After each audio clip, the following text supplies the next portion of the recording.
Hey guys, welcome aboard to Snoozy Voyager, and tonight we are doing something that is simultaneously the most American, the most terrifying, and the most deeply absurd achievement in the history of human beings doing things. We are going to the moon. Not metaphorically, not in a dream sequence. I mean the actual moon, that pale, cratered, airless rock that has been sitting up there minding its own business for 4.5 billion years. Until one day a country that had only recently invented the television decided it would be a great idea to strap two men inside a tin can the size of a minivan and hurl them toward it at 25,000 miles per hour. So before you get comfortable, take a second to like the video and subscribe, but only if you actually enjoy what I do here. Drop a comment letting me know where you're listening from and what time it is for you. Have you ever wondered what it actually felt like to sit on top of a rocket? Not as a metaphor for ambition, literally physically to be a human being strapped above the largest controlled explosion ever deliberately created, knowing that the math either works or you are briefly the world's fastest obituary. Did the astronauts get nervous? Did they eat breakfast first? What does moon dust smell like? And why did every astronaut who touched it describe it like spent gunpowder? Did Neil Armstrong rehearse what he was going to say? Or did he just wing humanity's most famous sentence? What happened to the guys who didn't get to go? What was happening back on Earth while two men were hopping around on a different celestial body? And more importantly, was there a moment, somewhere between the launch pad and the lunar surface, where someone quietly thought, "This is genuinely insane"? Congratulations. You have just woken up in the summer of 1969. It is July. The world is watching. The Cold War is very much still cold. And somewhere above your head, three men are doing the most extraordinary thing a human being has ever done. You have no idea yet how it ends. Nobody does. The 1960s were not a calm decade. They were the kind of decade that arrives like a car alarm at 3 a.m, loud, relentless, and impossible to ignore no matter how hard you tried. America was locked in a Cold War with the Soviet Union, a conflict so tense that both nations had essentially agreed to resolve their differences, not through actual war, which would have ended everything, but through an ongoing competition of firsts. First satellite, first animal in space, first man in orbit, a geopolitical game of one-upmanship conducted at altitudes that made the atmosphere nervous. Into this atmosphere, pun absolutely intended, a young president named John F. Kennedy stood before Congress in 1961 and announced, with the calm confidence of a man who had clearly not consulted a single engineer beforehand, that America would land a man on the moon before the end of the decade. To understand why that announcement landed the way it did, you have to understand what the 1960s felt like from the inside. The Cold War wasn't just a foreign policy problem. It was a background hum of dread that most Americans had learned to live with the way you learn to live with a noisy neighbour, by quietly hoping it would resolve itself without escalating into something worse. Nuclear weapons existed on both sides in quantities that made the phrase "enough to destroy the world" feel less like a metaphor and more like a logistical description. Children practiced duck-and-cover drills in schools, which everyone understood on some level would not actually help if a nuclear warhead arrived, but which gave the impression of preparedness, and impressions mattered enormously in the 1960s. The civil rights movement was reshaping American society in ways that were necessary, overdue, and deeply uncomfortable for the institutions being reshaped. The Vietnam War was expanding in ways that the official narrative was struggling to justify. Political assassinations, Kennedy in 1963, Martin Luther King and Robert Kennedy in 1968, arrived with a frequency that produced a particular kind of national grief, the kind that doesn't fully resolve because it keeps getting interrupted by the next one. The decade felt, to many people living through it, like a series of crises stacked on top of each other with no particular regard for human endurance. And into all of this came the space race, which sounds, in retrospect, almost whimsical. Two superpowers competing to be the first to reach a rock in space, as if the fate of civilization hinged on who planted a flag on a crater first. But it didn't feel whimsical at the time. It felt urgent in the specific way that things feel urgent when the subtext is military capability. A nation that could put a satellite in orbit could theoretically put a nuclear warhead anywhere on Earth. A nation that could navigate a spacecraft to the moon had demonstrated a mastery of rocketry, guidance systems and engineering that had very direct implications for the sort of weapons both sides were quietly and terrifyingly continuing to develop. So when Kennedy said the moon, he wasn't really talking about the moon. He was talking about proving that American science, American engineering, American institutional capacity was not merely competitive with the Soviet Union's, but superior to it. He was talking about morale. He was talking about the argument which the United States was making to the rest of the world, that democracy and free market capitalism produced better outcomes than communism. He was picking the most visible, most dramatic, most unambiguous metric he could find and saying, "We will win this one." The engineers and scientists at NASA heard this and began making lists of everything that would need to be invented, solved, or figured out from scratch in order to make it happen.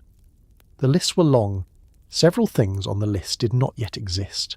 Some things on the list were not yet known to be possible, and the deadline was 8 years away, which in terms of the engineering involved was either plenty of time or absolutely nowhere near enough, depending on which engineer you asked and what day it was. The world needed something to go right. Kennedy pointed at the moon and said that was the something, and then everyone involved spent the rest of the decade trying to make that true.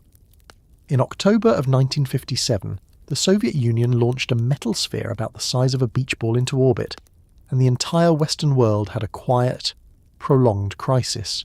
Sputnik, which means fellow traveller in Russian, which is somehow both poetic and deeply ominous, didn't do much. It beeped. That was essentially it. A little radio signal pulsing down from space, audible to anyone with a shortwave receiver, saying in Morse code adjacent tones, "Hello, we got here first." It didn't carry a weapon. It didn't take photographs. It just orbited and beeped, and in doing so rearranged the entire political architecture of the 20th century. The beep itself was unremarkable as sounds go. If you heard it without context, you might assume it was a broken smoke detector 2 apartments down and go back to sleep. But context, as always, was everything. The context was that a Soviet rocket had successfully placed an object into Earth orbit, which meant Soviet rockets were capable of reaching the upper atmosphere, which meant Soviet rockets could theoretically reach the United States. Americans looked up at the night sky, and many of them literally did look up, because Sputnik was visible to the naked eye at dawn and dusk, and felt something new and deeply unpleasant: vulnerability from above. Before Sputnik, the general assumption in American public life was that the United States was the world's preeminent technological power. This was not an unreasonable assumption. America had developed the atomic bomb. American industry had supplied the Allied victory in World War II with a staggering volume of material. American universities, American laboratories, American factories. The narrative was one of confident technological supremacy, and most people had not been given a reason to question it. Sputnik was the reason, and it arrived without warning, which made it worse. There had been no public announcement, no press conference, no opportunity for the American government to prepare a measured response. The Soviet news agency TASS simply announced on October 4, 1957, that the satellite was in orbit, and by the time most Americans woke up the next morning, the new reality was already a fact. The beeping sphere was already on its second orbit. The panic was not entirely rational, which is how most effective panics work. Sputnik posed no direct military threat. Its orbit carried it over the United States, but it wasn't doing anything while it was up there except beeping. However, the technology that had put it in orbit, a modified intercontinental ballistic missile, was exactly the technology that could deliver a nuclear warhead to an American city. The satellite itself was irrelevant. The rocket was the point. Everyone understood this. Nobody said it quite that plainly. But the congressional hearings that followed were not really about Sputnik. Schools began accelerating science and mathematics education, with a fervour that suggested they had only just noticed these subjects existed. The National Defense Education Act was passed in 1958, pouring federal money into science programs at a rate that peacetime America had never previously considered appropriate. Universities expanded their engineering programs. The word Sputnik entered the language as a shorthand for unexpected humiliation at the hands of a technological rival, a meaning it retains to this day. NASA was formally established in 1958, born directly from the anxiety Sputnik produced. The agency was civilian by design, a deliberate choice to frame space exploration as scientific rather than military, a framing that was not entirely accurate but was politically useful, and the engineers and scientists who filled its ranks began the work of answering the question that Sputnik had so efficiently and humiliatingly posed. If they could do that, what could we do? The answer, it would turn out, was quite a lot, but not immediately, and not without considerable difficulty. Before America could get to the moon, it first had to get off the ground, which, in the late 1950s, it was doing with a frequency that engineers described charitably as a learning curve, and everyone else described as rockets exploding on television. There is a version of the moon landing story that begins in the gleaming halls of NASA, with brilliant engineers bent over blueprints under fluorescent lights. But the real story begins with a politician who needed a win. By the spring of 1961, the United States was having a rough run. The Soviets had already put the first man in space, Yuri Gagarin, a Soviet Air Force pilot with the kind of grin that suggested he found the whole thing enormously fun, and the Bay of Pigs invasion had just gone spectacularly sideways. President Kennedy, 6 months into his presidency, and staring down a list of setbacks that would make most people request a sabbatical, decided the answer was to aim for the moon, not someday, not eventually. Before the end of the 1960s, the speech Kennedy delivered to a joint session of Congress on May 25, 1961, is one of the most consequential things anyone has ever said in a room full of politicians, which is not a category renowned for consequential statements. He was direct. He was specific. He said, "I believe that this nation should commit itself to achieving the goal, before this decade is out, of landing a man on the moon and returning him safely to Earth." He did not say we should look into this. He did not say we will explore options. He said the moon, he said the decade, and he sat down. What he did not say, because he could not have said it without undermining the entire premise, was that the United States had, at that exact moment, approximately 15 minutes of human spaceflight experience to draw on. Alan Shepard had completed a suborbital hop 3 weeks earlier. That was the entirety of America's crewed space program. Kennedy was essentially standing in a garage with a bicycle and announcing that he intended to win the Tour de France by next Thursday. The audacity of this was either visionary or delusional, and the answer would depend entirely on whether it worked. Behind closed doors, Kennedy had asked his science advisors whether the moon was achievable.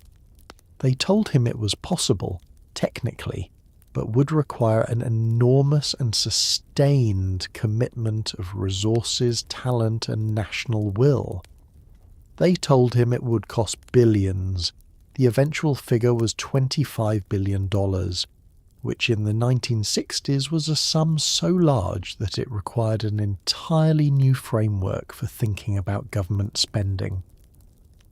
They told him it would take the better part of the decade, and that unexpected problems would arise that could not currently be anticipated.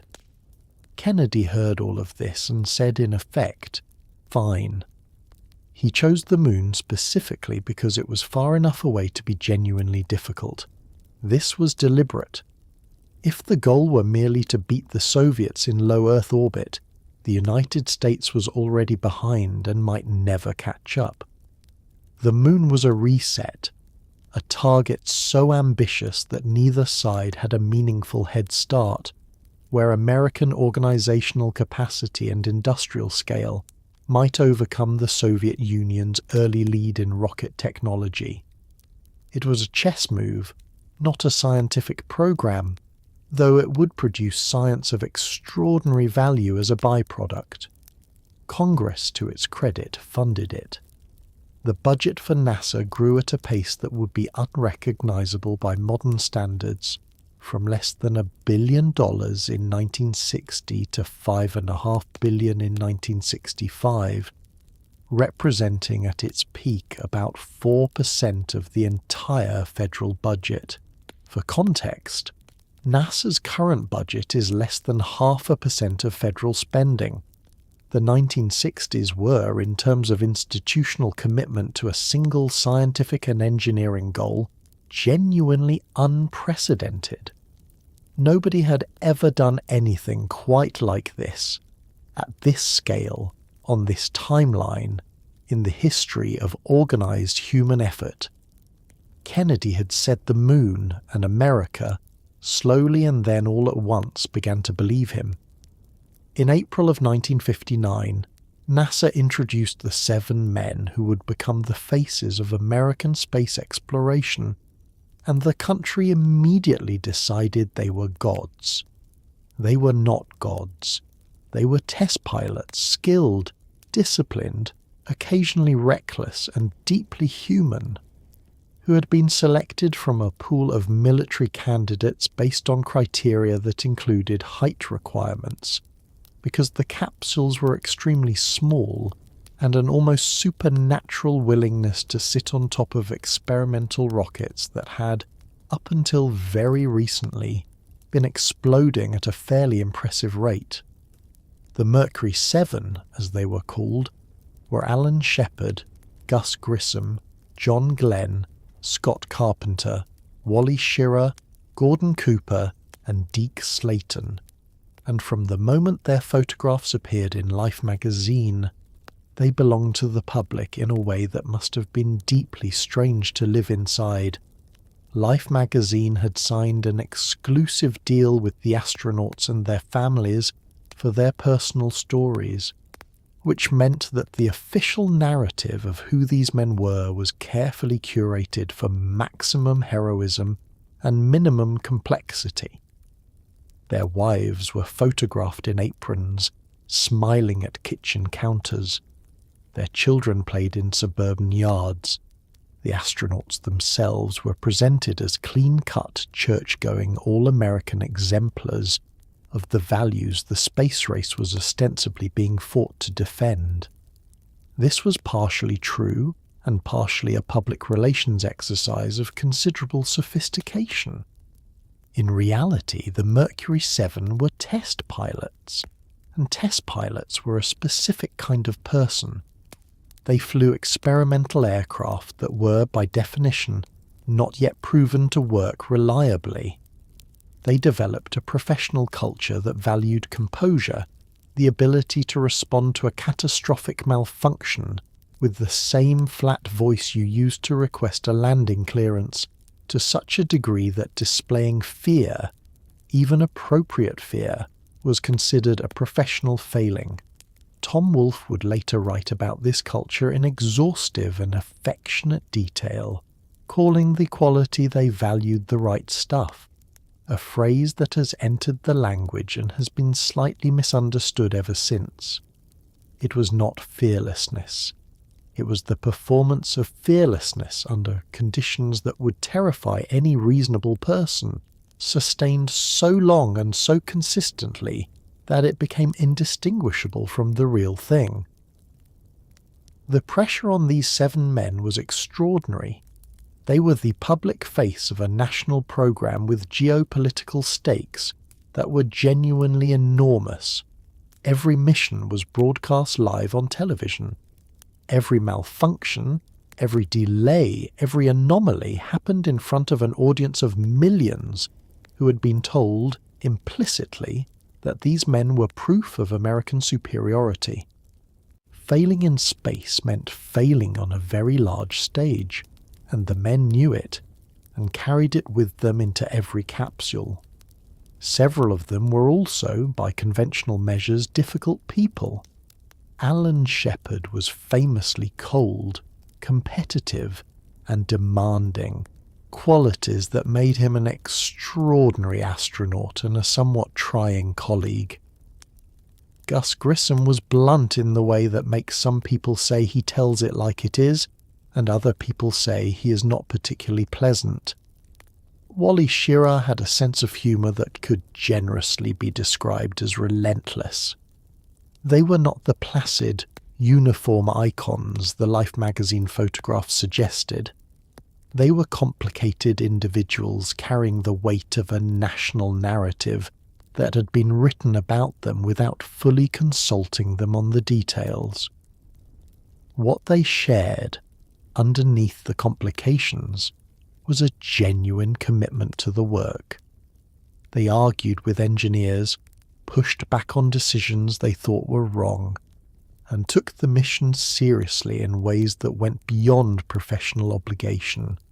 When Gus Grissom died in the Apollo 1 fire 7 years later, alongside Ed White and Roger Chaffee, NASA lost not just a pioneering astronaut, but one of the people most responsible for the culture of rigorous safety advocacy that would eventually make the moon landing possible. The Mercury 7 were not gods. They were something more useful.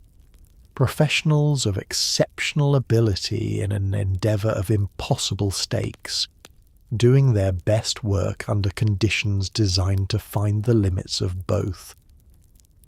On April 12, 1961, a 27-year-old Soviet cosmonaut named Yuri Gagarin climbed into a capsule called Vostok 1, was launched into orbit, circled the Earth once in 108 minutes, and landed in a field in southern Russia where a farmer and her granddaughter watched him descend from the sky in a bright orange spacesuit and assumed, not unreasonably, that he had arrived from another planet. He had not. He had arrived from Earth, specifically from the Earth, just via space, but the effect was more or less the same. The Soviet Union had put the first human being in space, and America, watching the news unfold from several time zones away, began recalibrating everything. Gagarin was, by all accounts, an almost impossibly appealing human being. He was the son of a carpenter and a dairy worker, raised in a village near Smolensk, a background the Soviet propaganda machine understood immediately and deployed with maximum enthusiasm. He had a smile that photographers described as transformative, a wide, uncomplicated, seemingly genuine expression of joy that communicated something about the experience of space travel that no technical briefing could. He reportedly said during the flight that Earth was blue, which is a thing that sounds obvious now, but which, in April of 1961, no human being had ever said from personal experience. The announcement of his successful flight hit America the early morning hours of April 12th, and the response was a combination of genuine admiration and genuine dismay that the two countries arrived at simultaneously and for opposite reasons. The Soviet Union celebrated with a thoroughness and sincerity that was not, in this case, manufactured. Whatever the Cold War's other distortions, the Soviet people's pride in Gagarin was real. This was one of theirs, a working-class boy from a small village, riding a rocket to orbit, the first human being to see the curve of the Earth from outside it. In the United States, the predominant emotion was more complicated. There was admiration. Most Americans who were asked about Gagarin's flight said freely that it was an extraordinary achievement, and that Gagarin himself seemed like a remarkable person. But underneath the admiration was the sharp, specific discomfort of being second. The space race narrative required America to be winning, and America was not winning. The first satellite had been Soviet. The first animal in space had been Soviet. The first human in space was Soviet. The scoreboard was not ambiguous. Kennedy, briefed on the news that morning, reportedly asked his advisors what it would take to beat the Soviets at something, anything, in space. The answer that emerged from those conversations over the following weeks was the moon. Not because America was close to reaching it. Nobody was close to reaching it. But because it was far enough away and difficult enough to accomplish that the existing Soviet lead-in rockets and orbital experience would not automatically translate into victory. It was a genuinely audacious response to being behind. Instead of trying to catch up, propose an entirely new race. Gagarin, for his part, spent the remaining 7 years of his life as the Soviet Union's most celebrated citizen, which was a considerable honour and a considerable constraint. He was too valuable as a symbol to be allowed to fly again for several years. The risk of losing him was deemed too high. He died in a training accident in 1968, a routine jet flight that went wrong in ways that remain, depending on which account you read, either clearly explained or frustratingly murky. He was 34 years old. He never went back to space. But he went first, and the first is the one history remembers, which he would have known, and which makes his story feel, in certain lights, like exactly the kind of complicated victory that the space race specialized in producing. 3 weeks after Gagarin's orbit, on May 5th, 1961, Alan Shepard climbed into a capsule called Freedom 7, was launched on a suborbital arc that lasted approximately 15 minutes and 22 seconds, and became the first American in space. 15 minutes. He did not orbit. He essentially went up, arced over the Atlantic like the world's most expensive cannonball, and came back down. By the standards of what Gagarin had done, it was objectively modest. But by the standards of what America needed in that moment, it was enormous. The crowd at Cape Canaveral watched the launch in silence that broke open into something close to collective relief. Shepard, characteristically, reported that the view was tremendous. What is less often mentioned is how close Freedom 7 came to not launching at all, or launching at a very different time, under very different circumstances. The mission had been delayed repeatedly, for weather, for technical issues, for the kind of cascading small problems that plague any sufficiently complex endeavour. On the morning of the launch, Shepard sat in the capsule for 4 hours waiting for conditions to clear. At one point he radioed Mission Control and informed them, with the clipped efficiency of a man who had been awake since 2 in the morning and was not in the mood, that he needed to urinate. The capsule had not been designed with this contingency in mind, because the flight was supposed to take 15 minutes, and nobody had considered that the waiting before the flight might take considerably longer. Permission was eventually given to simply go in his suit, which he did, and which the heat of the suit dried before it became a more significant problem. The first American in space wet himself on the launch pad. This is a fact that Shepard, who was not known for self-deprecating humour, apparently told with some amusement in later years.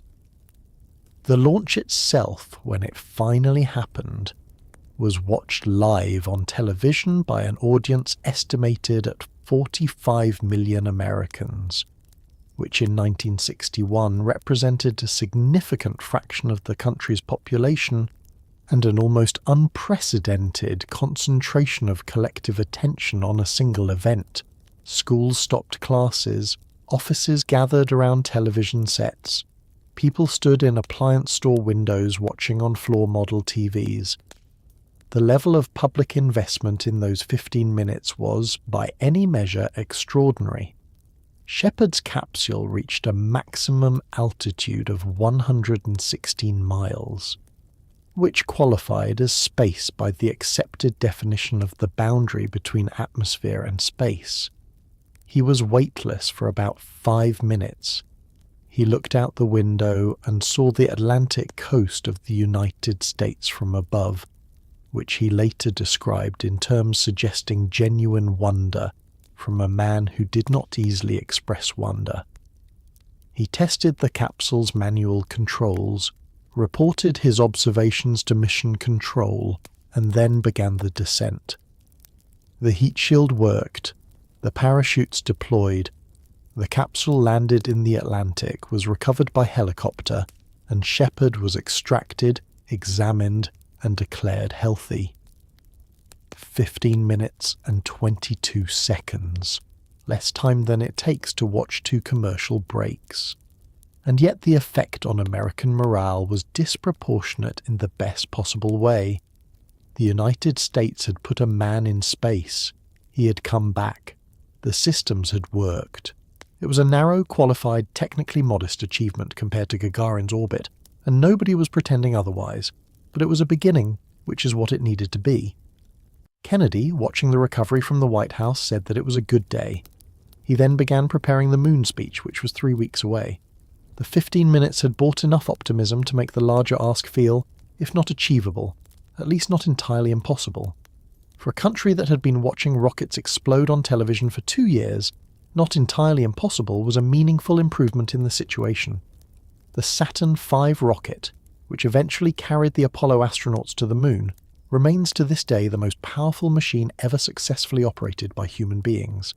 It stood 363 feet tall, weighed 6 million pounds at launch, produced 7.6 million pounds of thrust, and made a noise at liftoff that reportedly could be felt in the chest from 3 miles away. Not heard, felt. A deep subsonic vibration that the body registers as something between awe and mortal dread. It was designed by a team led by Wernher von Braun, a German rocket engineer whose complicated biography involved working for the Nazi regime before being brought to the United States after the war, a fact that cast a long and uncomfortable shadow over everything he built afterward, however extraordinary those things were. To understand what the Saturn V represented as an engineering achievement, it helps to understand the scale problem it was solving. Getting 2 men to the moon and back required carrying from the surface of Earth everything needed for the journey in both directions: fuel for the outbound trip, fuel for the return trip, the spacecraft itself, the lunar module, the command module, food, water, oxygen, scientific equipment, and enough structural integrity to survive the violence of launch, the vacuum of space, the radiation of deep space, the heat of re-entry, and an ocean landing at the end. Every pound of payload required fuel to lift it, and fuel itself had weight, which required more fuel to lift the fuel, which is a mathematical spiral that engineers call the tyranny of the rocket equation, and which is exactly as unpleasant to work around as it sounds.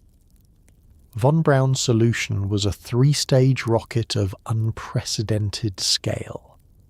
The first stage, called the SIC, contained 5 F1 engines, each producing more thrust individually than all 8 engines of the Space Shuttle combined. They burned for approximately 2.5 minutes, consuming 15 tons of propellant every second, and then were jettisoned over the Atlantic. The second stage took over, burning for 6 minutes and accelerating the remaining spacecraft to near-orbital velocity. The third stage provided the final push into orbit, and then, at the right moment, the translunar injection burn that sent the spacecraft toward the moon. The F1 engine itself was, and remains, the most powerful liquid-fueled rocket engine ever built. When engineers at NASA and the contractor Rocketdyne first began developing it in the late 1950s, it kept exploding. Not misfiring, not underperforming, exploding, in ways that were spectacular and destructive and not entirely understood. The combustion instability that caused the explosions took years to identify and resolve, through a process of testing that involved deliberately triggering instabilities and measuring the results, which is the engineering equivalent of repeatedly poking a very large fire to understand how it works. They eventually solved it, through methods that the engineers involved later described as partially systematic and partially intuitive, which is not a reassuring description of the process behind the most powerful engine ever built, but which is apparently accurate. The Saturn V flew 13 times, including all of the crewed Apollo missions. It never failed. Every single launch was successful. For a machine of this complexity and power, operating at the outermost edges of what the materials science and engineering of the 1960s could support, that record is, depending on your relationship with statistics, either a testament to the quality of the engineering or an invitation to think carefully about what luck looks like at scale. Most of the engineers involved would say the former. None of them would entirely rule out the latter. The Saturn V is now displayed horizontally in 3 different museums, which is a somewhat undignified retirement for something that once stood taller than the Statue of Liberty and made the ground shake for miles. But you can walk along its length and look at the engines and try to understand physically what it represented. Most people find they cannot quite. It is simply too large to fully believe. NASA's astronaut training program in the early 1960s was, by any reasonable metric, a sustained campaign of creative discomfort. Candidates were spun in centrifuges to simulate the G-forces of launch and re-entry, which pressed the body back into the seat with several times the force of gravity, and had the general effect of making the face do things faces are not designed to do. They floated in isolation tanks. They were placed in chambers with no sound, then chambers with nothing but sound. They trained underwater to simulate the weightlessness of space, which works surprisingly well until you remember that space does not have water. They were subjected to heat, cold, extreme pressure, and the psychological exercise of sitting in a small room with the same 3 people for weeks without losing their composure, which many reported as the hardest part. The centrifuge training is worth dwelling on because the numbers involved are genuinely extreme. During a normal Apollo launch, astronauts experienced around 4G, 4 times the force of gravity, pressing them into their seats with 4 times their body weight. This is uncomfortable in the way that a person sitting on your chest is uncomfortable. Breathing is effortful, vision narrows. The body does not enjoy what is happening to it and makes this known through a range of sensations that training does not make pleasant so much as familiar. At higher G-forces, the kind experienced during emergency re-entry scenarios, blood pools in the lower body, vision goes grey and then black, and consciousness becomes a question of debate between your brain and your cardiovascular system. The centrifuge trained astronauts to tighten specific muscle groups in a specific sequence to keep blood in their heads, a technique that kept them conscious and functional at G levels that would incapacitate an untrained person. This is the sort of thing you learn, and then spend the rest of your life hoping never applies. Underwater training conducted in what NASA called the neutral buoyancy pool, a tank large enough to contain a full-scale mock-up of a spacecraft, simulated spacewalks by allowing astronauts to achieve near weightlessness through careful weighting of their suits. The simulation is imperfect in ways that matter. Water has drag, which space does not, and the suit behaves differently in water than in vacuum, but it allows the astronauts to practice the choreography of spacewalks, the precise sequence of movements, the placement of handholds, the management of tethers, in an environment where mistakes have consequences measured in frustration rather than death. The astronauts trained in that pool for hours upon hours per mission, until the procedures were as automatic as the route to a familiar kitchen. The psychological component of training was less visible, but arguably as important. The missions required the crew to function at high performance under conditions of sustained stress, sleep deprivation, physical discomfort, and the constant background awareness that a malfunction of sufficient severity would be fatal and irreversible. NASA selected candidates who demonstrated what psychologists called stress tolerance, the ability to maintain cognitive performance when the situation is actively trying to degrade it. They also selected candidates who demonstrated the ability to work within a team without the sort of personality conflicts that, in a spacecraft 6 months from Earth, would eventually make the mission impossible. Interpersonal compatibility, in a context where you cannot leave, is not a soft skill. It is a survival requirement. The training program produced, in the end, a group of people who were genuinely extraordinary in their professional capacities and who had also been, through the training process itself, somewhat changed by it. The combination of physical conditioning, procedural drilling, and sustained exposure to high-stakes simulation produced a quality of calm that most of them described, in various ways, as not the absence of fear, but the management of it. The ability to notice that something was wrong, identify what the correct response was, and execute it cleanly, without the adrenaline making the decision instead of the brain. This quality, more than any particular technical skill, was what the training was ultimately trying to produce. It succeeded, imperfectly, enough times to matter. Between Mercury and Apollo, NASA ran a program called Gemini, which sounds like a footnote, but was actually where most of the genuinely dangerous learning happened. Gemini missions carried 2 astronauts instead of 1, lasted up to 2 weeks, practiced orbital rendezvous, the technique of 2 spacecraft meeting and docking in orbit, which is exactly as complicated as it sounds, and featured the first American spacewalks, which went well in theory and rather less well in practice. Ed White's spacewalk in 1965 was beautiful and relatively uneventful. The later Gemini 9 spacewalk performed by Gene Cernan was a masterclass in things going unexpectedly wrong in ways nobody had predicted, because space, it turned out, kept finding new categories of problem.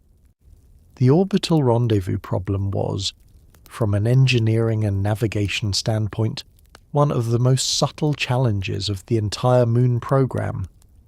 The instinctive approach to catching up with an object in orbit, speeding up, does not work in orbital mechanics, because speeding up raises your orbit, which actually moves you further from the target rather than closer. The correct approach involves a sequence of burns that feels counterintuitive until the mathematics become internalized, which is the description of most things in orbital mechanics.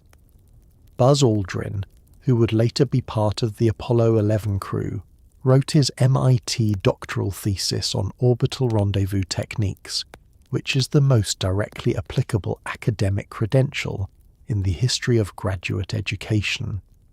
The Gemini missions practiced rendezvous until the crews could execute it reliably under varying conditions with the efficiency of something they had done many times before, which they had, which was the point. The spacewalks revealed something that nobody had fully anticipated. Space is extraordinarily difficult to work in. Ed White's 20-minute spacewalk in June of 1965 was, by his own account, one of the most joyful experiences of his life. He floated outside the capsule, maneuvering with a handheld jet gun, looking down at the Earth below, and reported that he felt fine, better than fine. Mission Control eventually told him to come back in, and he said, famously, that it was the saddest moment of his life. Later spacewalks were less joyful. Cernan's spacewalk on Gemini 9 involved trying to attach a maneuvering unit to his back while floating free of the spacecraft, a task that seemed straightforward in the pool training and proved to be almost impossibly difficult in actual space, where every action had an equal and opposite reaction. and there was nothing to brace against. He worked until he was so exhausted and overheated that his visor fogged over and he could barely see. He returned to the capsule having not completed the task. The engineers went back and redesigned the procedures and the hardware. This was, in fact, exactly what the Gemini program was for. Not to succeed perfectly, but to find all the ways that the assumptions were wrong and fix them before the moon missions, where being wrong would be considerably more consequential. Gemini 11 and 12, the final Gemini missions in 1966, included spacewalks that worked, planned, executed and completed without the catastrophic overheating and exhaustion of the earlier attempts. The lessons learned were incorporated into the Apollo program. The footrests, the careful sequencing of tasks, the procedures for managing exertion in a pressurized suit, all of it came from the painful education that Gemini provided.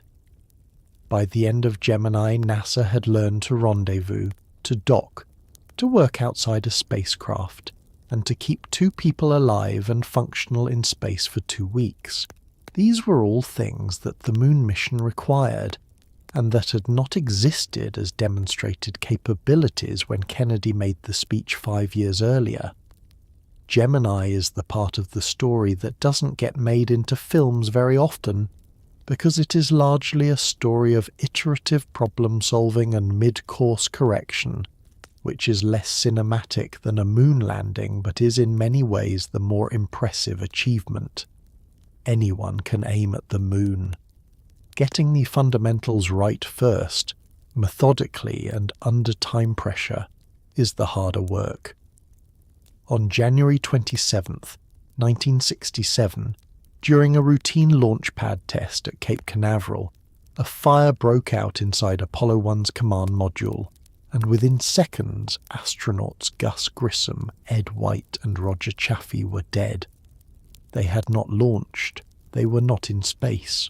They were sitting on the ground in a capsule filled with pure oxygen at high pressure, running through a checklist, when something, the exact source was never conclusively identified, though a spark near faulty wiring was the leading theory, ignited the interior.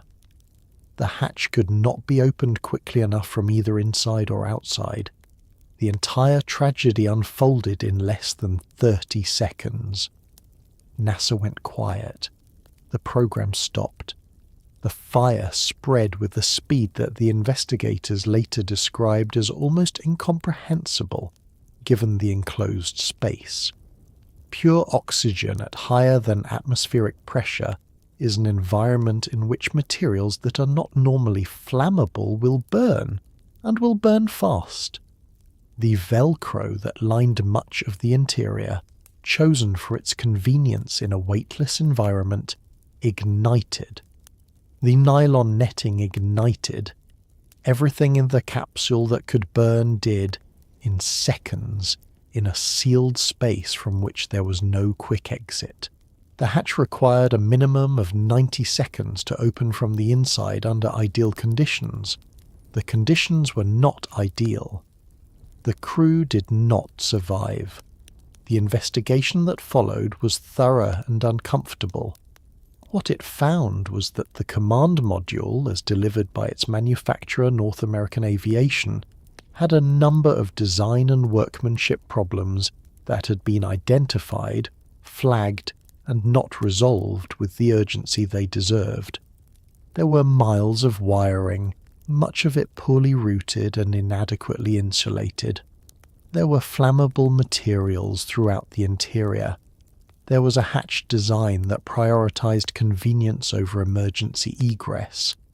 There was an atmosphere of pure oxygen that increased the flammability of everything it contacted. None of these decisions had been made carelessly exactly.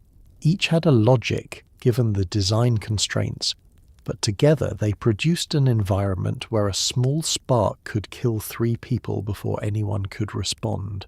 Grissom, in particular, had been raising concerns about the command module's quality for months before the fire. He had famously hung a lemon on the capsule's hatch during a training session, a gesture whose meaning was not subtle. His concerns had been heard and logged and not fully acted upon with the speed they warranted. This is perhaps the hardest part of the Apollo 1 story. Not that it happened without warning, but that some of the warnings had been given clearly by the people who died. NASA stopped crewed flights for 18 months. The agency did not collapse, though it could have.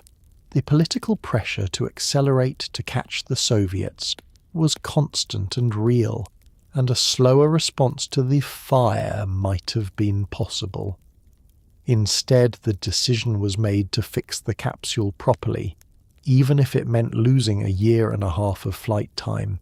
The 3 men who died left behind families, colleagues, and a program that was ultimately rebuilt on the lessons their deaths forced NASA to learn. Roger Chaffee had never been to space before that January evening. He was 31 years old. Ed White, who had floated outside Gemini 4 and said it was the saddest moment of his life to come back in, was 36. Gus Grissom, the second American in space, was 40. The pad technicians who reached the capsule first reportedly said the smell of the aftermath stayed with them for the rest of their lives. In the 18 months following the Apollo 1 fire, NASA did something institutions rarely do well under pressure. It genuinely reconsidered. The command module was stripped down and rebuilt almost from scratch. The pure oxygen atmosphere was replaced with a mixed oxygen-nitrogen environment at launch. The hatch was redesigned to open outward in seconds, rather than inward in minutes.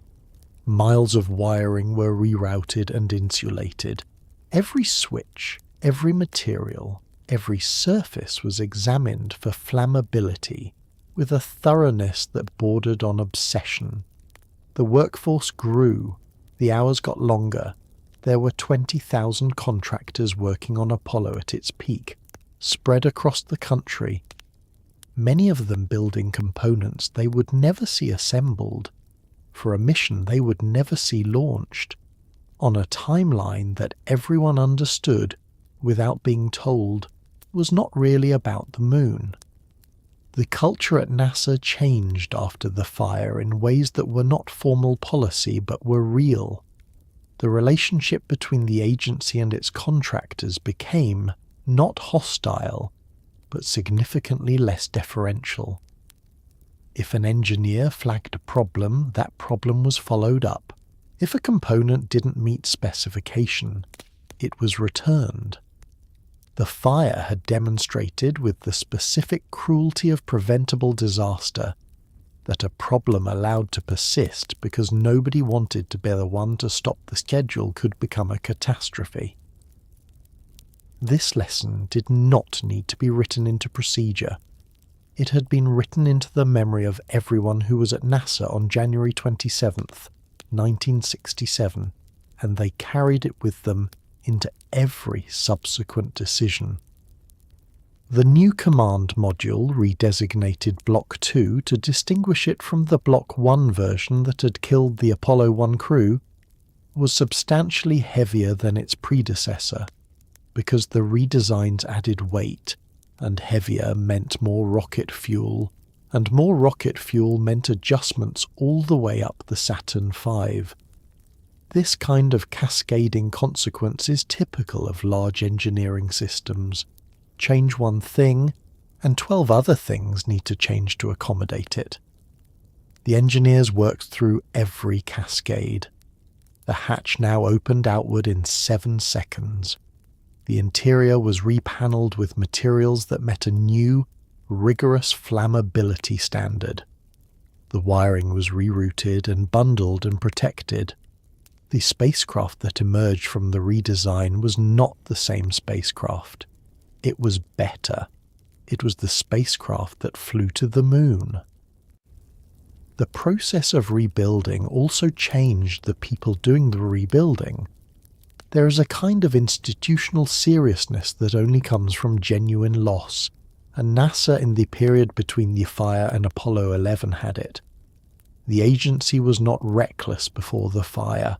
The safety culture was real and substantial, but the fire added a dimension of personal investment to the safety work that is difficult to manufacture any other way.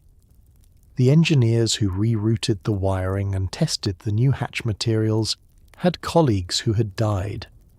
That knowledge does not make you infallible, but it makes you careful in a way that goes beyond professional obligation.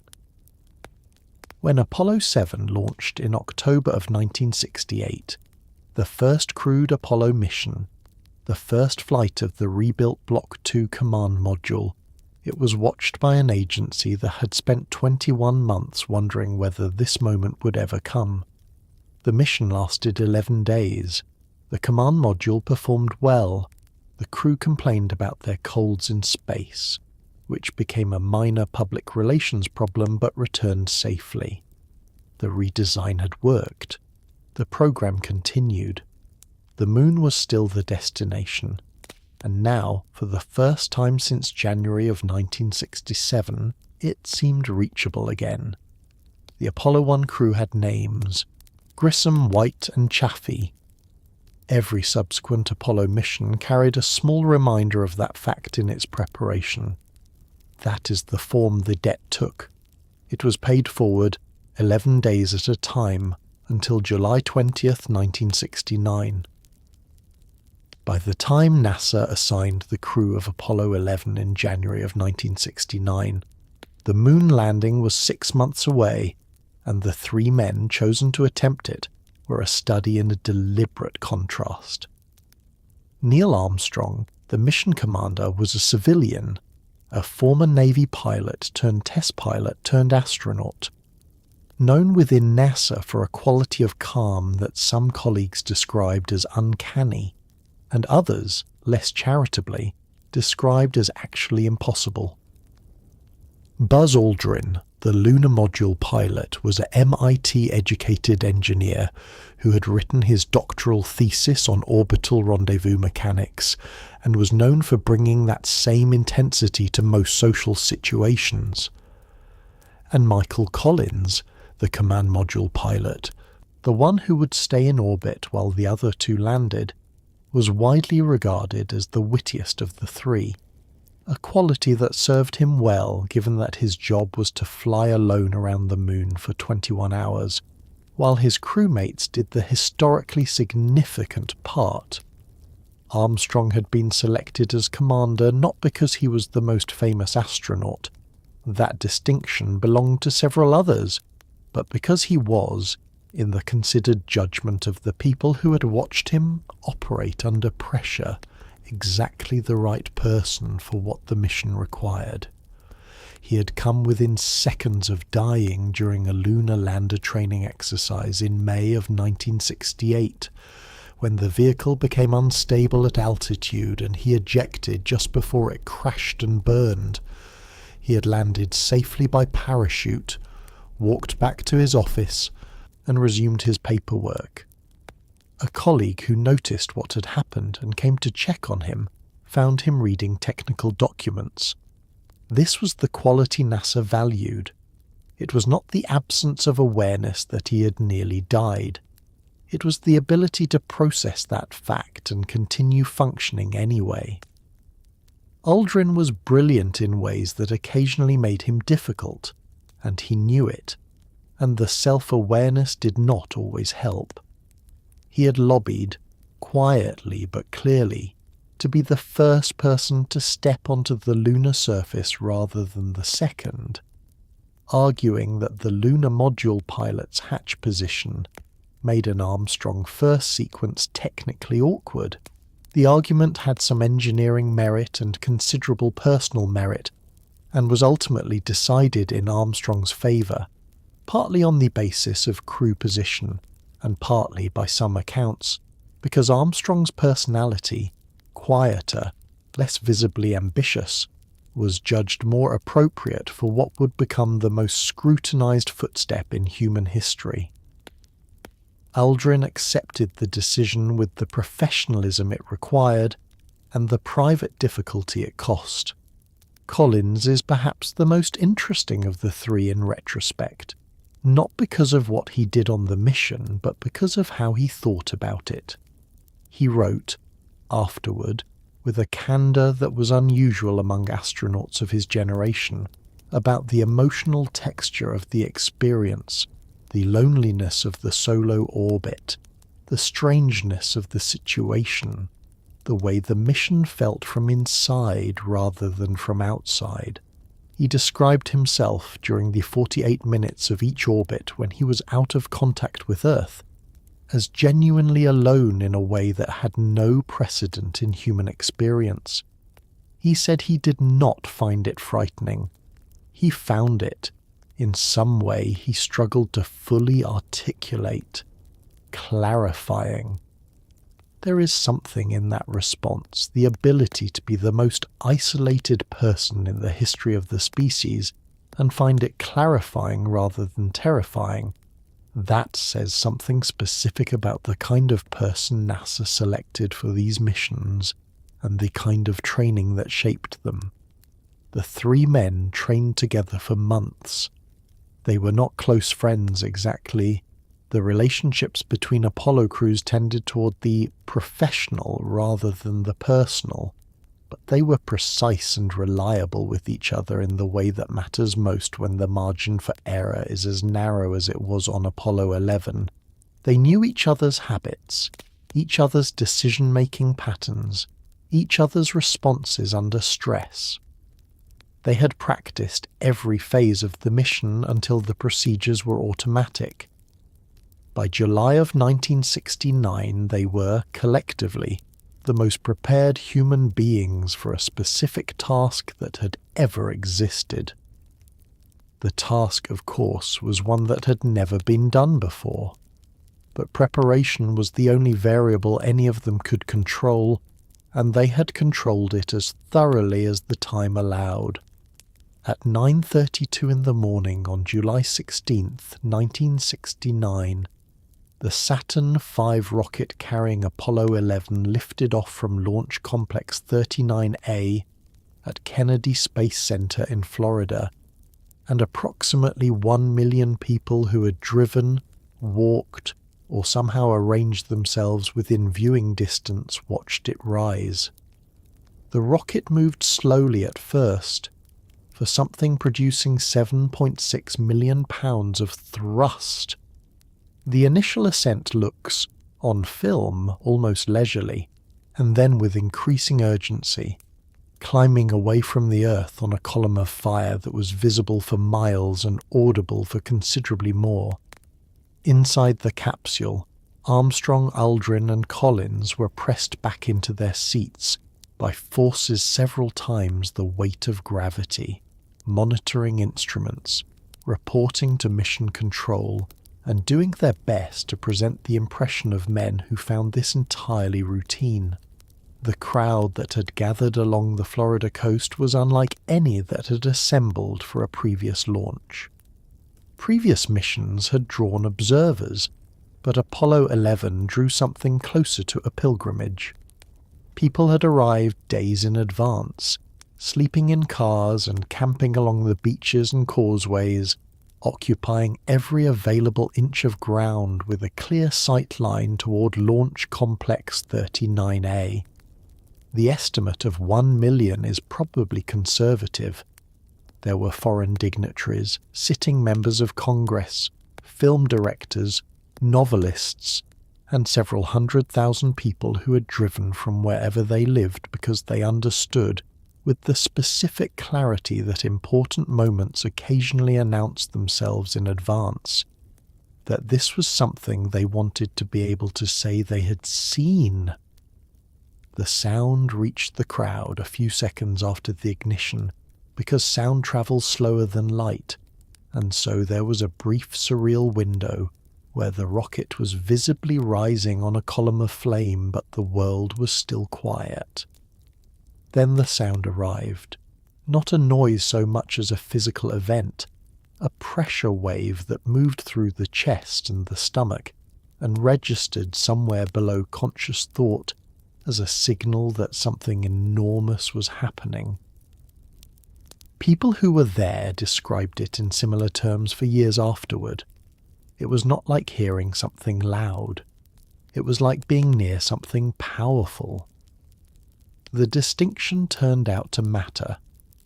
The launch sequence had proceeded smoothly, which was not guaranteed and was not taken for granted.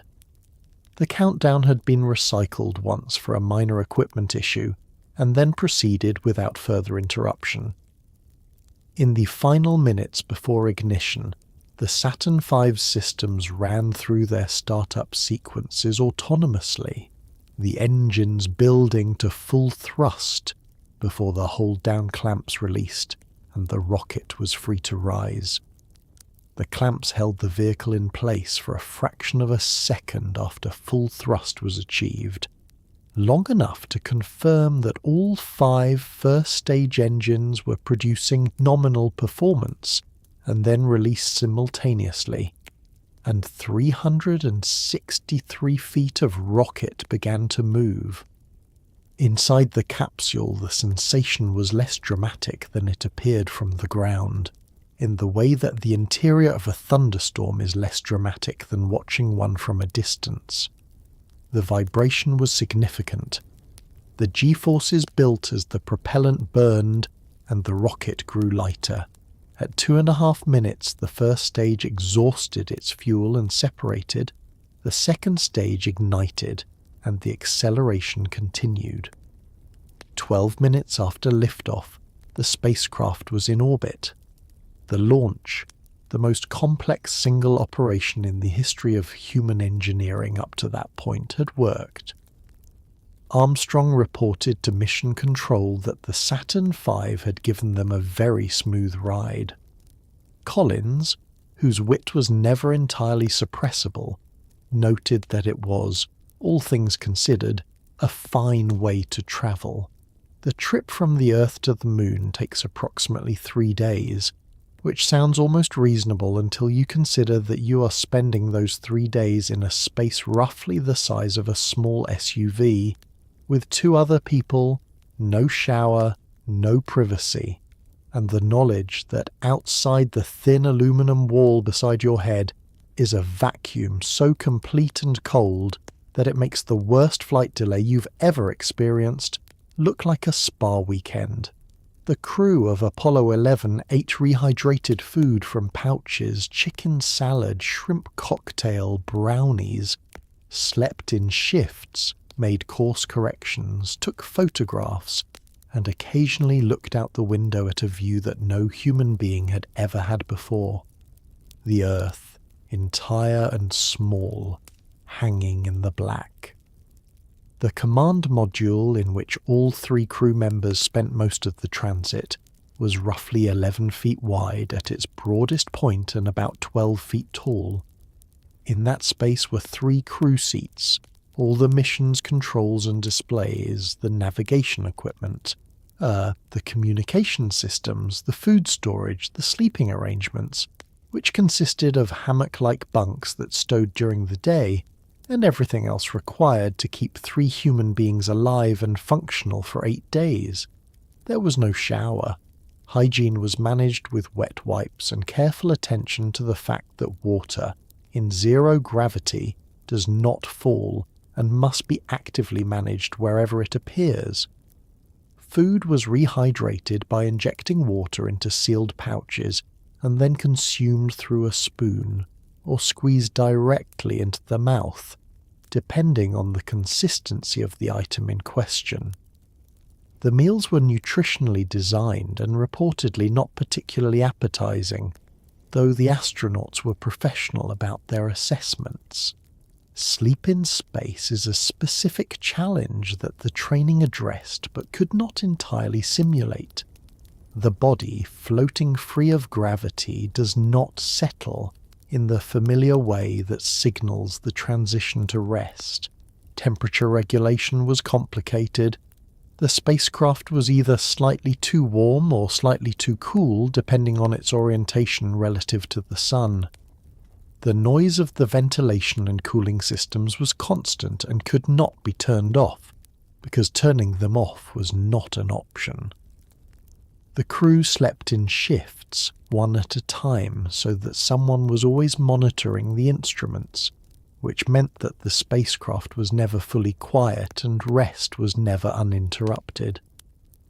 Collins later described the sleep as adequate, in the sense that he was unconscious for the prescribed hours and woke up able to function, and inadequate in essentially every other sense. What the transit offered that no training could simulate was the view. As the spacecraft moved away from Earth, the planet that contained everything anyone had ever known became visible in its entirety, a sphere, blue and white, growing smaller as the days passed. The moon ahead of them grew larger. For the first day and a half, Earth was the larger object. By the second day, the moon had grown enough to compete. By the third day, the surface details were becoming visible. The craters, the maria, the sharp-edged shadows that the moon's lack of atmosphere produced. The crew took photographs. They made notations in the mission log, and occasionally, by some accounts, they simply looked, because the view demanded it. The mid-course correction burns, small rocket firings to adjust the trajectory, were executed on schedule and performed as calculated. The navigation, performed using a combination of onboard computers and sightings of known stars through an optical telescope, placed the spacecraft on a path accurate to within fractions of a degree. The people who designed those navigation systems had been doing the mathematics for years, and the mathematics had been correct. 3 days after leaving Earth, Apollo 11 arrived at the Moon with the precision of something that had been planned to within tolerances that left almost no room for error, which it had. On July 19th, Apollo 11 entered lunar orbit, and for the first time 3 human beings found themselves close enough to the Moon to see its surface in detail. The craters, the shadows, the vast flat plains that early astronomers had named seas because they looked, from Earth, like bodies of water, and were not. From 60 miles up, the Moon looked nothing like it did from Earth. It was stark in a way that resisted description. No atmosphere meant no haze, no softening, no blue sky at the edges, just the surface and then immediately the absolute black of space.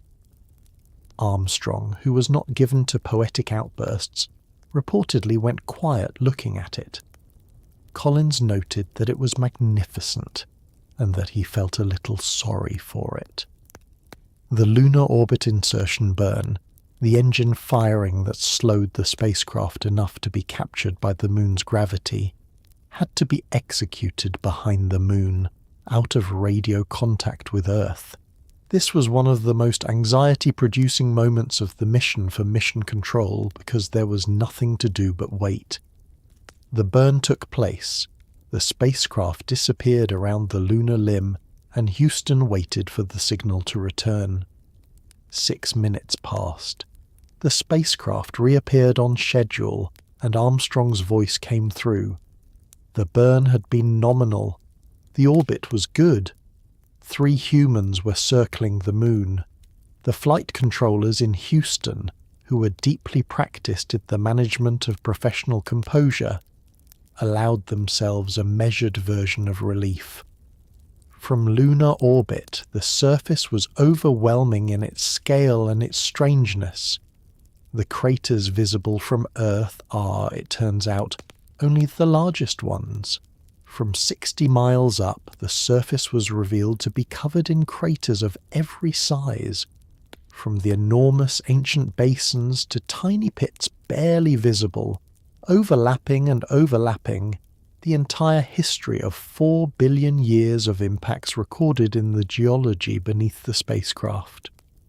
The Maria, the flat dark plains, the sea of tranquility among them, were visible as smoother regions between the more heavily cratered highlands, smooth being a relative term that meant fewer craters rather than anything approaching a level surface.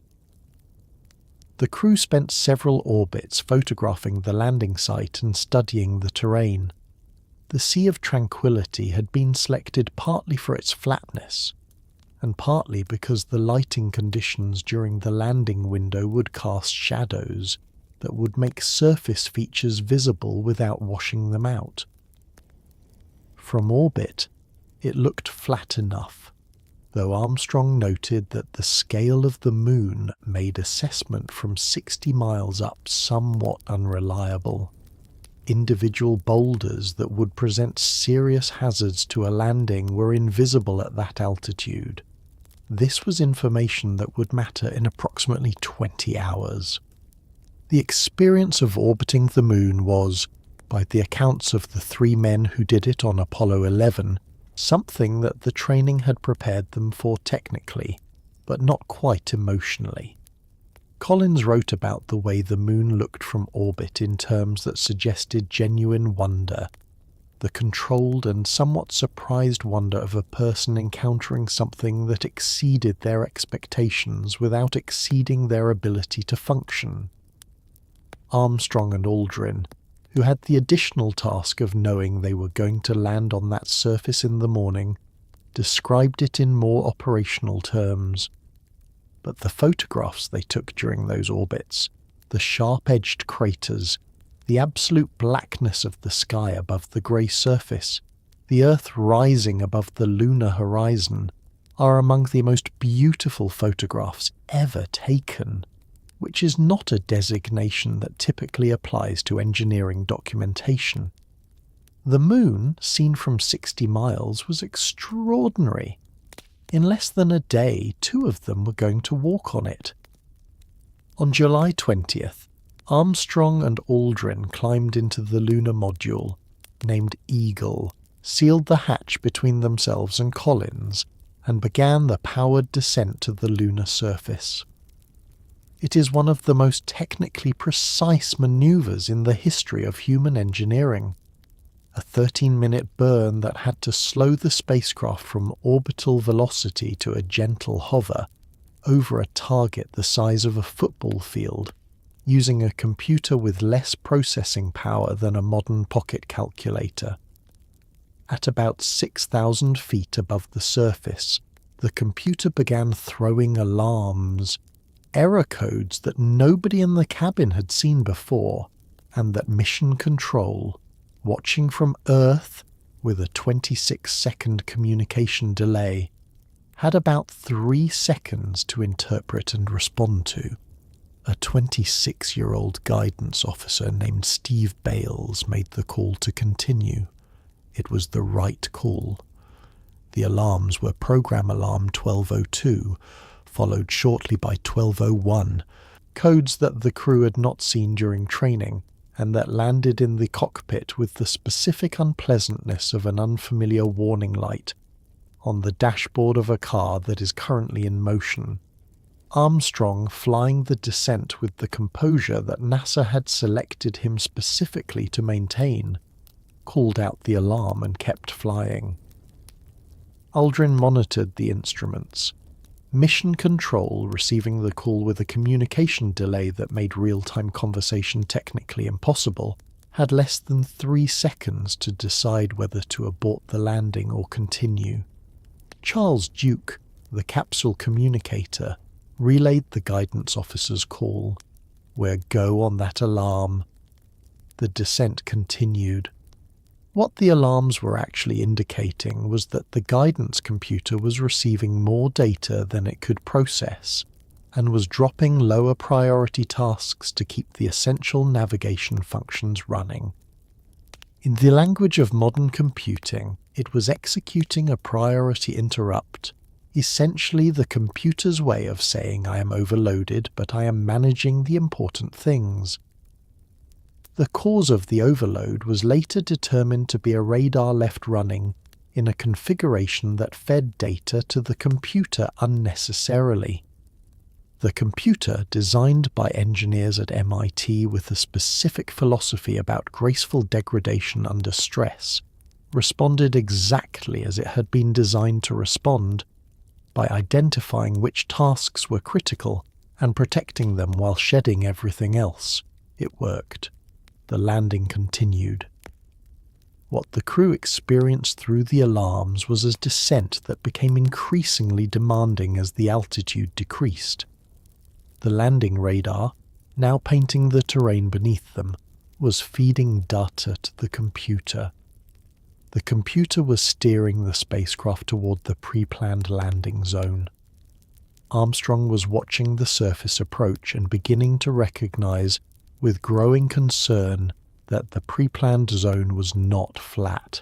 It was a crater field, a region of boulders and shadows that would have made a safe landing extremely difficult. With fuel measured in seconds rather than minutes, and with the training that had put thousands of hours of simulation into his hands, Armstrong took manual control. He flew the Eagle over the crater field with the economy of motion that distinguished his flying, scanning the surface ahead for somewhere flat enough, somewhere without boulders large enough to tip the spacecraft, somewhere that would allow the landing legs to make contact with terrain that wouldn't send the whole assembly sideways. He found a patch, smooth enough, flat enough, clear enough, and brought the Eagle down. The fuel status indicator showed 30 seconds of descent fuel remaining when the landing probes touched the surface. 30 seconds, not 30 minutes. 30 seconds. The margin was not comfortable. It was, however, sufficient. With 30 seconds of fuel remaining, Neil Armstrong manually flew the Eagle over a crater field that the computer had been guiding them toward and would have set them down in, found a flat patch of the Sea of Tranquility, and landed. The moment happened at 4:17 in the afternoon, Houston time, on July 20th, 1969. Armstrong's voice came through the static with a steadiness that made it sound like a man reporting a minor traffic update. Houston, Tranquility Base here. The Eagle has landed. In mission control, grown men who had spent the better part of a decade building toward this moment exhaled, and some of them cried, and the flight director Gene Kranz, who was not a man known for emotional display, gripped the edge of his console and allowed himself briefly to be human. The words Tranquility Base were Armstrong's own addition, not scripted, not rehearsed with mission control, a name he had given the landing site privately and deployed at the moment. It was characteristic of the way he operated, quietly, precisely, with the occasional gesture that revealed more than the professional composure suggested. Tranquility Base was, in retrospect, a perfect name. The Sea of Tranquility was where they had landed, and the name carried a quality of peace that the moment seemed to require.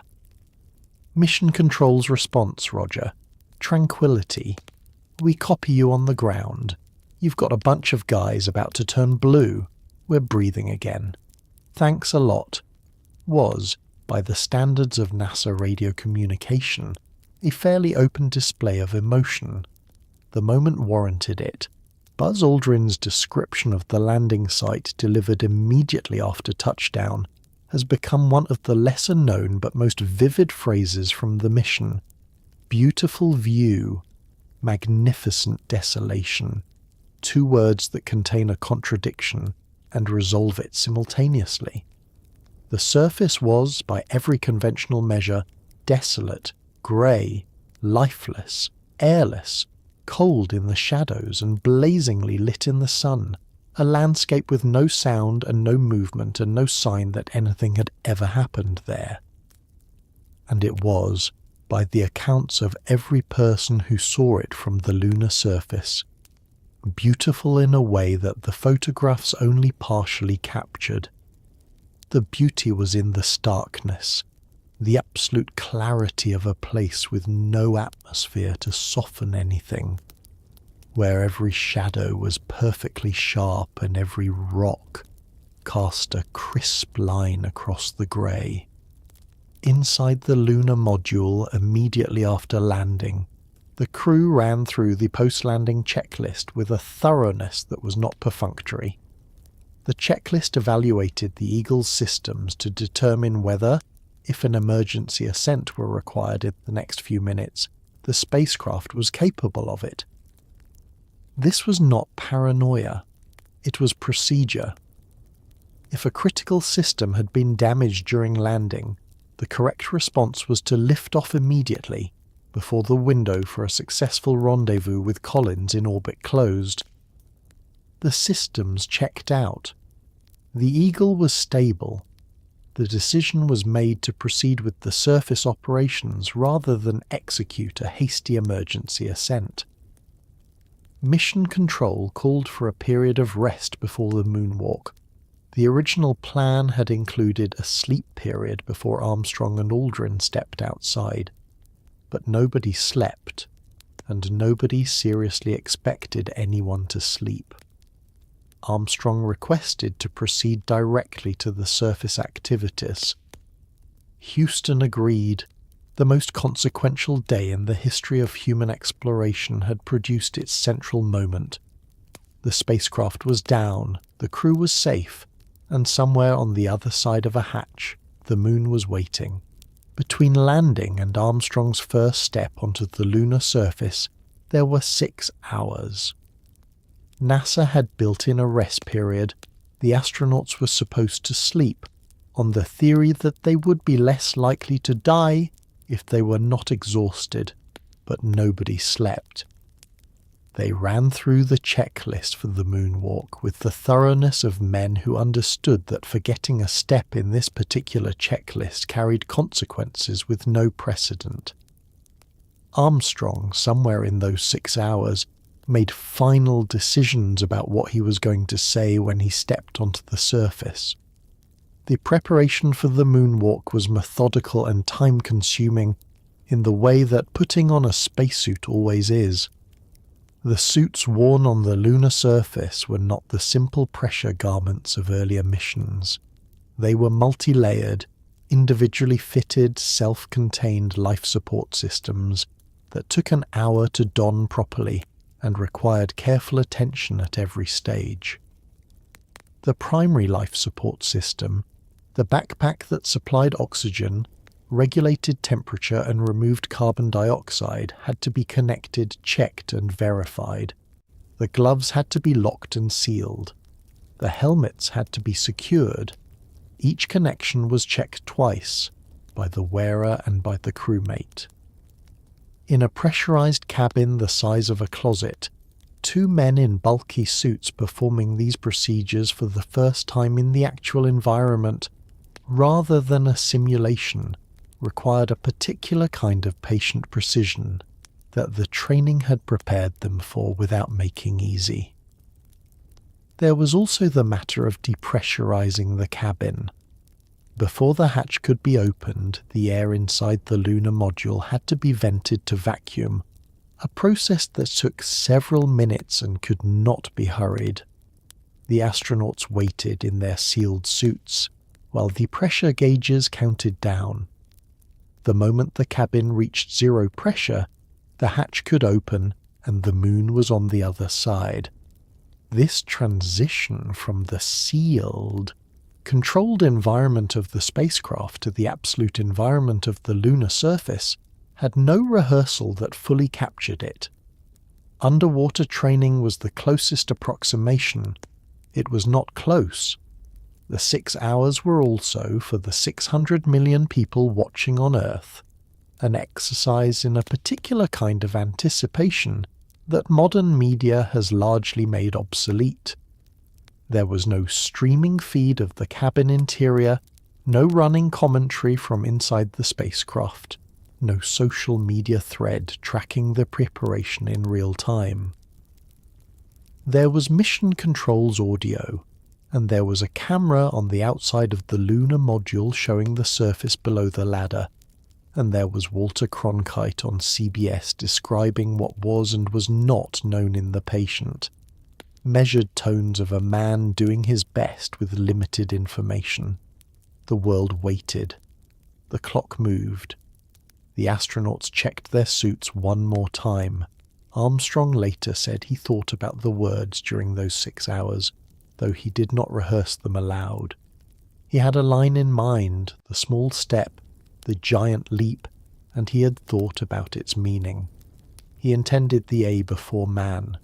Whether the transmission quality swallowed it, or whether the word was not spoken, has been debated ever since, with audio analysis producing inconclusive results that both sides of the argument have cited as supporting their position. Armstrong maintained until the end of his life that he said it. The recording suggests otherwise. It is, in the grand scheme of what happened that day, a very small ambiguity. But it is the kind that people keep returning to because the words mattered, and the precise words mattered, and the difference between one small step for man and one small step for a man is the difference between a slightly clumsy tautology and a genuinely resonant observation. Either way, he was about to step onto the moon. At 10:56 in the evening, Houston time, on July 20th, 1969, Neil Armstrong descended the ladder of the lunar module Eagle, paused at the bottom rung, and stepped onto the surface of the moon. The moment lasted, as moments do, only a moment. His boot pressed into the fine grey dust and left a print that, in the moon's airless environment, remains there to this day, undisturbed by wind or weather. He said the words, 600 million people on Earth, a fifth of the total human population, were watching on television sets and radios, in living rooms and public squares, and for a few seconds the overwhelming majority of the human species was paying attention to the same thing at the same time, which had never happened before and has not quite happened since. The image that transmitted was blurry and ghostly, black and white, with the contrast and resolution of a very old dream. NASA had mounted a camera on the outside of the lunar module specifically to capture the descent down the ladder, and it worked. And what it produced was not the crisp documentation that the agency's photograph archive is known for. It was something more primitive, a grey shape, unmistakably human, descending a ladder into a grey landscape, in a picture quality that seemed to belong to a different century than the technology that had produced the moment. And yet the 600 million people watching found it sufficient. The picture was not the point.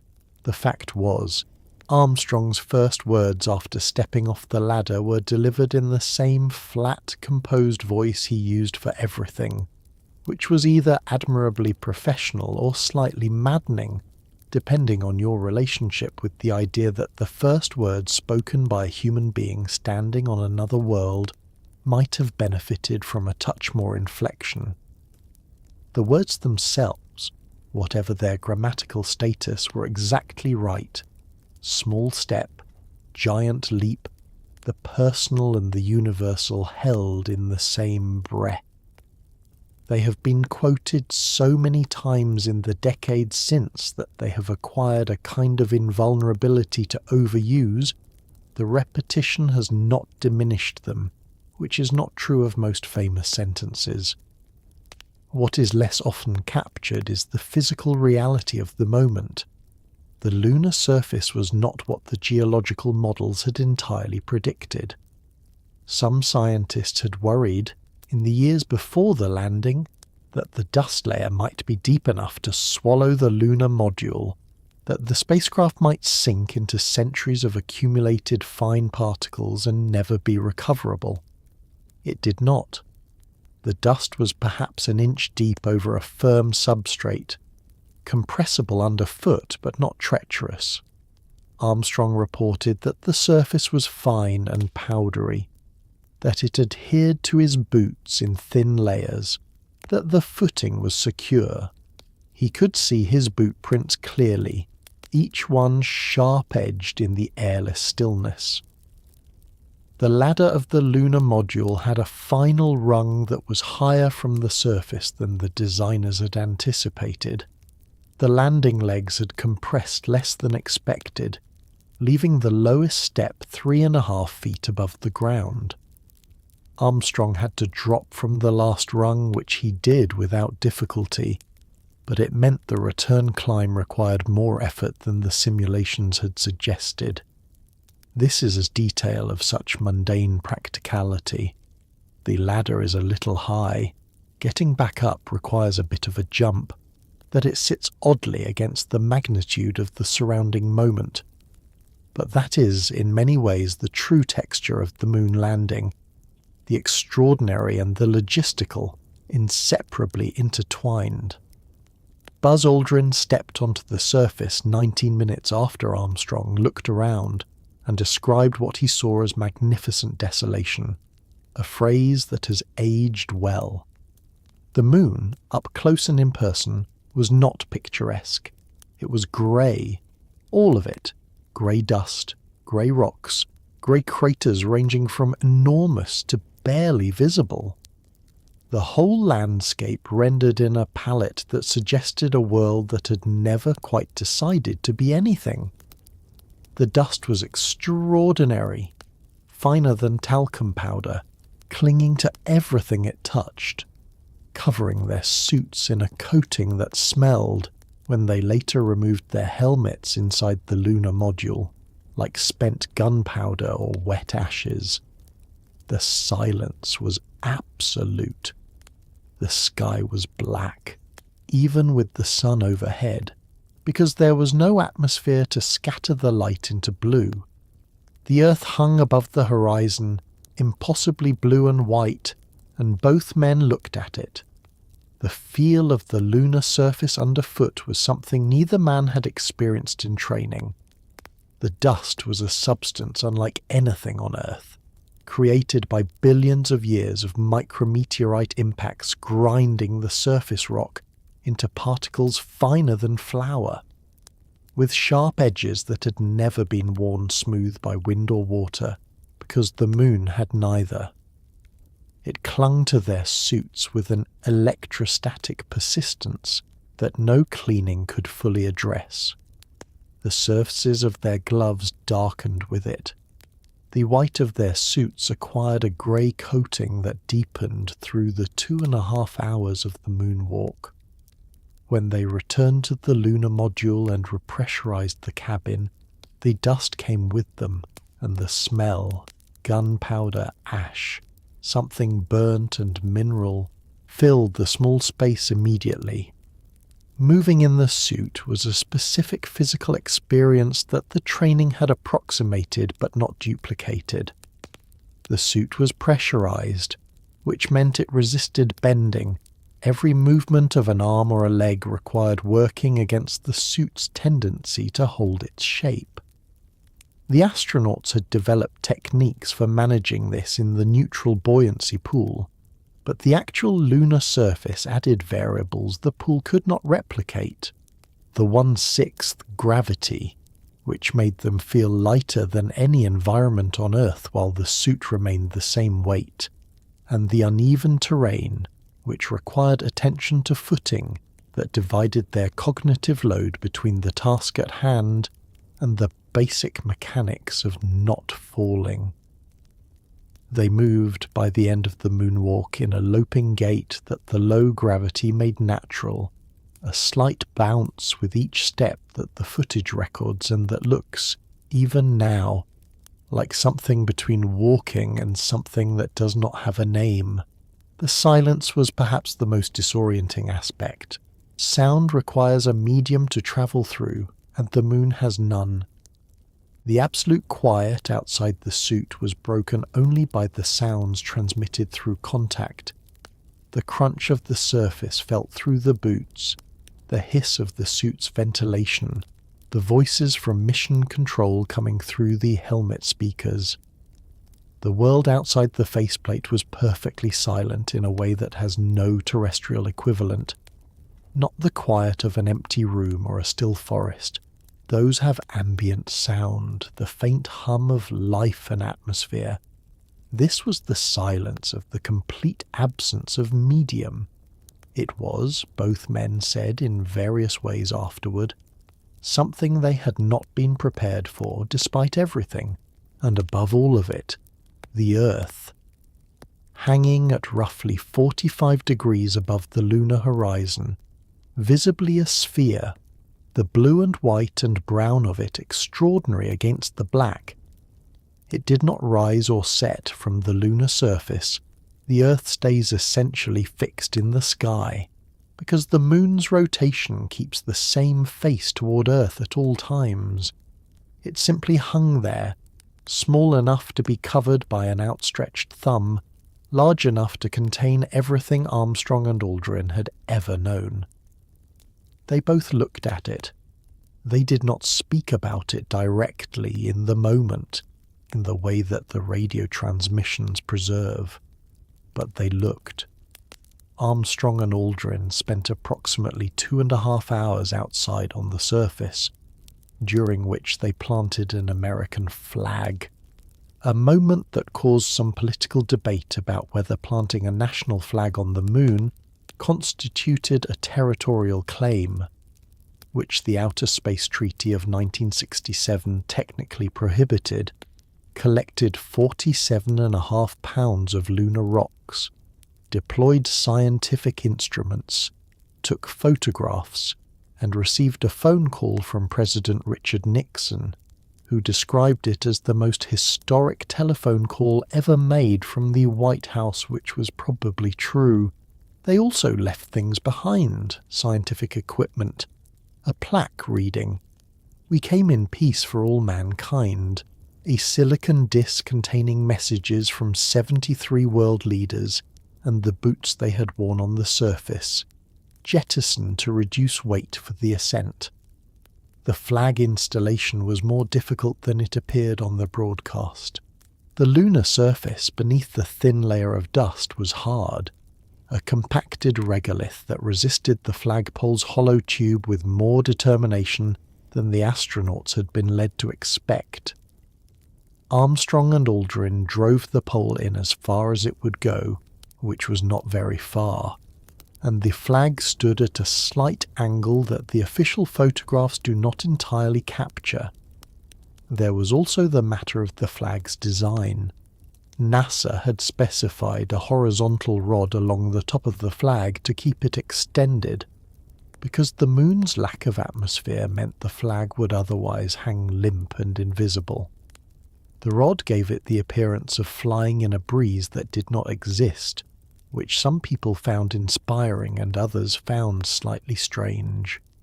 Nixon's phone call was a 3-minute conversation conducted across 239,000 miles, with a communication delay that required both sides to leave pauses for the signal to travel. The president said that for one priceless moment in the whole history of man, all people on Earth were truly one, which is the kind of thing presidents say on occasions of this magnitude, and which had some truth to it, and also was being said by a man whose administration was simultaneously overseeing an ongoing war in Vietnam, and who had won an election partly on racial anxieties. History is rarely tidy. Armstrong responded briefly and graciously. Aldrin said nothing during the call, which he later described as unintentional. The scientific instruments they deployed were not ceremonial. The seismometer, designed to measure moonquakes and meteorite impacts, transmitted data back to Earth for 8 years before being decommissioned in 1977. The laser-ranging retroreflector, a panel of small mirrors, is still used today. Scientists periodically bounce lasers off it from Earth to measure the precise distance to the moon, and to track the moon's very slow recession from Earth. The moon is moving away from us at about 1.5 inches per year. We know this partly because of something two men left on the surface on a July afternoon in 1969. The descent stage of the lunar module remains on the surface of the Sea of Tranquility, serving as the launch platform from which the ascent stage lifted off the following morning. It is still there. It will be there for a very long time, because there is nothing on the moon to erode it. The plaque attached to its landing leg reads, in part, "We came in peace for all mankind." That plaque is also still there. The boot prints in the fine grey dust, undisturbed by any wind or rain or foot since the day they were made, are still there. The moon is an extraordinarily good archive of what you leave behind. While Armstrong and Aldrin were on the surface, Michael Collins was orbiting the moon in the command module Columbia, alone, at an altitude of 60 miles, making a complete orbit every 2 hours. Every orbit took him out of the radio contact with Earth for approximately 48 minutes, longer than the total duration of Armstrong's time outside.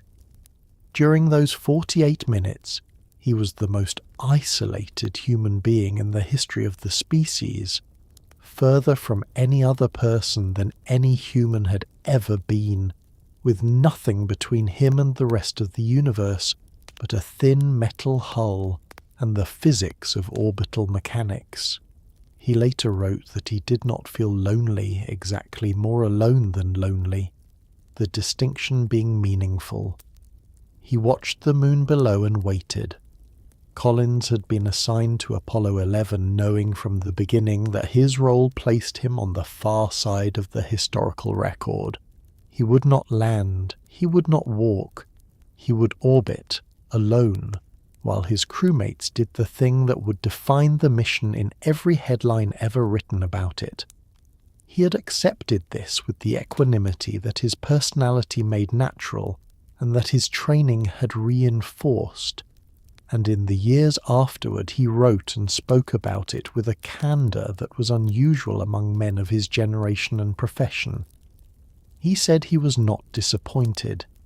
He said the mission required what it required, and his part of it was as essential as any other part, and he believed this. Most people who knew him believed that he believed it. What the 48 minutes of radio silence felt like is something Collins described in his memoir with the precision of a man who had thought about it carefully. He was, during those passes, the only person who knew whether Armstrong and Aldrin were alive. Mission Control could not reach the lunar surface during the blackout. Collins could not reach them either, but he was close enough to know that if the ascent engine failed, if the lunar module was damaged, if something went wrong in ways that could not be corrected, he would be the first to know, and there would be nothing he could do. He carried this knowledge through each orbit with the same professional composure that the training produced, which does not mean it was easy, only that it was managed. He was not idle during those hours. The command module required monitoring and maintenance. He ran through checklists, checked systems, photographed the lunar surface below through the windows. He was, in fact, busy in the way that astronauts tended to be busy, occupied enough that the time passed in activity rather than contemplation. But the contemplative moments came anyway, in the windows between tasks, when the moon was below him and the Earth was a small bright disk ahead, and the universe extended in every direction without limit. He later said that during the moments of silence, when the radio was quiet and the instruments were steady, he felt something he could only describe as awareness, a heightened, clarified sense of being exactly where he was, doing exactly what he was doing in a context that had no precedent. He was not frightened, He was not euphoric. He was, in the fullest possible sense, present. This is perhaps the most honest account of what it felt like to be in that specific place at that specific time, and it comes from the man the history books most often describe as the one who stayed behind. Collins did not stay behind.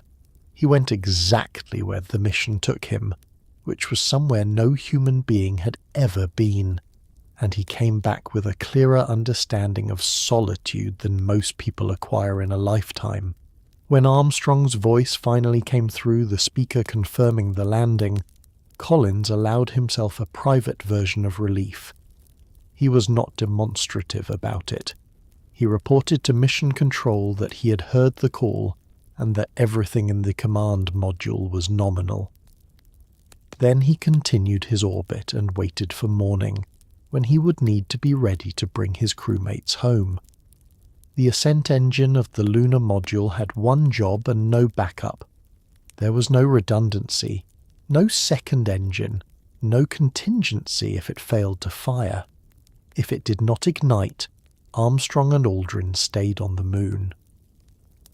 This was understood by everyone involved, including, most acutely, the two men sitting in the lunar module on the morning of July 21st waiting for the count. Nixon's speechwriter William Safire had prepared a statement for the president to read in the event that the engine failed and the astronauts were stranded. A quiet, somber paragraph about men who had gone to rest in the peace of the moon, and Nixon had it in his desk. The engine fired. The ascent stage of the Eagle lifted off from the Sea of Tranquility at 17 minutes past 1 in the afternoon, Houston time, on July 21st, 1969. The ascent was not gentle. The engine ignited and the ascent stage rose immediately and sharply, leaving the descent stage, the landing legs, the engine bell, the equipment they had deployed, on the surface below. The American flag, according to Aldrin, who watched it through the window, was knocked flat by the exhaust. It fell over and stayed down. The detail is somehow affecting. The flag they had planted with such difficulty, standing for 21 hours on the surface of the moon, blown over by the departure of the people who had planted it. The ascent burn lasted about 7 minutes, and placed the Eagle in an orbit that would allow it to rendezvous with Collins in the Columbia above. The rendezvous sequence, the careful series of burns that brought two spacecraft together in orbit, was the procedure that the entire Gemini program had been designed to teach, the one that Aldrin had written his doctoral thesis about, the one that had been practiced and re-practiced until it was as automatic as anything in spaceflight could be.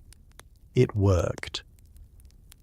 3.5 hours after liftoff, the Eagle docked with the Columbia, the hatches opened, and Armstrong and Aldrin rejoined Collins, bringing with them the lunar samples, the film, and a quantity of moon dust that no amount of effort had entirely removed from their suits. Collins, who had been orbiting alone for 21 hours, described the reunion with the brief warmth of a man not given to effusive expression, but clearly feeling something. He said it was, without question, the best moment of the mission for him, not the view of the moon, not the technical achievements, not the solitude, the moment when the hatch opened and his crewmates were on the other side of it, alive and returned. The lunar module was jettisoned shortly after, left in lunar orbit, eventually to fall to the surface in some later orbit with no one watching. The reason the ascent engine had no backup is worth dwelling on, because it illuminates something about the nature of the entire Apollo program. The decision not to build in redundancy was not negligence. It was a calculated acceptance of risk based on the engine's design reliability and the mass constraints of the mission. Every pound carried to the moon required fuel to bring it there, and fuel required more fuel to carry the fuel, and the mathematics eventually produced a spacecraft with very little margin.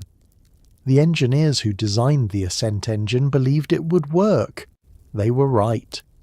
But they also knew, as all engineers know, that believing something will work and guaranteeing it are different categories of claim. Armstrong and Aldrin sat on the lunar surface and prepared for ascent with the specific knowledge that there was one engine between them and a permanent residence on the moon. They ran the checklist. The engine fired. They went home. Apollo 11's command module splashed down in the Pacific Ocean on July 24, 1969, 8 days after launch, and was recovered by the USS Hornet with President Nixon watching from the deck. The astronauts, following NASA protocol, were immediately placed in a mobile quarantine facility, essentially a modified Airstream trailer, for 21 days, on the theory that they might have brought back lunar microorganisms that could devastate Earth's ecosystem.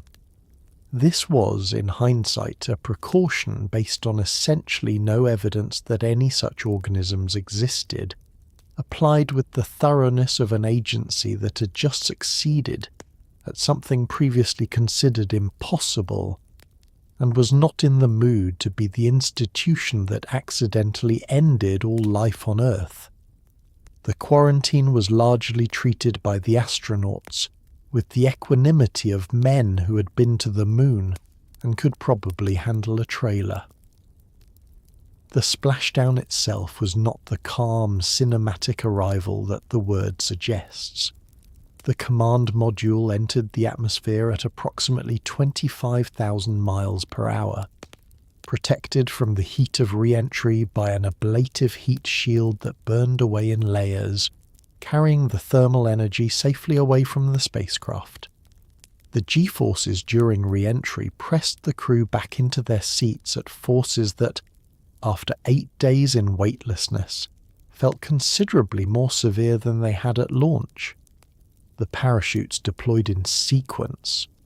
First, the drogue chutes to stabilize and slow the capsule.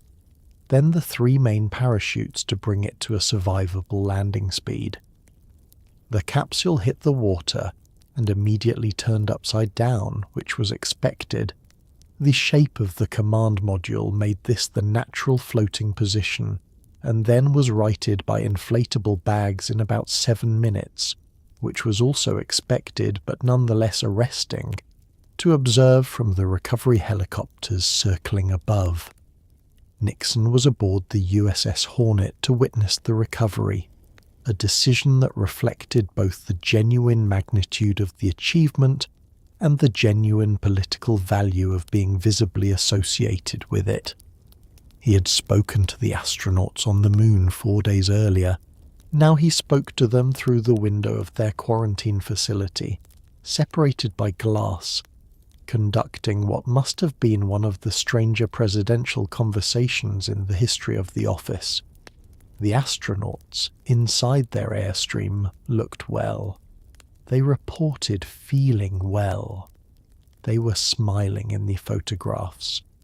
Nixon told them it was the greatest week in the history of the world since the creation, which was a statement of considerable scope that several theologians subsequently took issue with, though not loudly.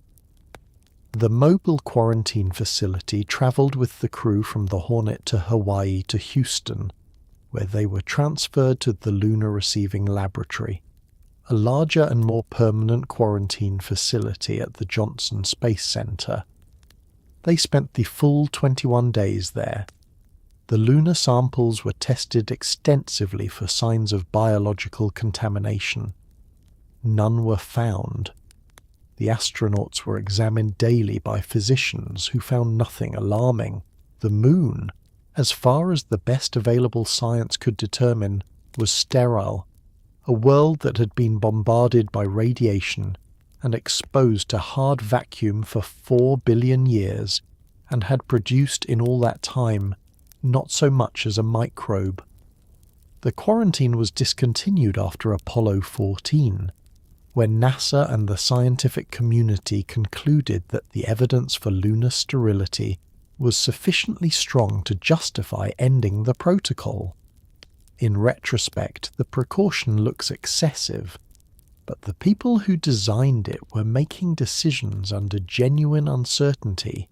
Nobody had been to the moon before, nobody had brought material back, and the consequences of being wrong about contamination were theoretically catastrophic. Given those stakes, 21 days in a comfortable facility with regular medical attention was a reasonable price for certainty. The astronauts characteristically did not complain much. They had recently been to the moon. Perspective, under those circumstances, was not difficult to maintain.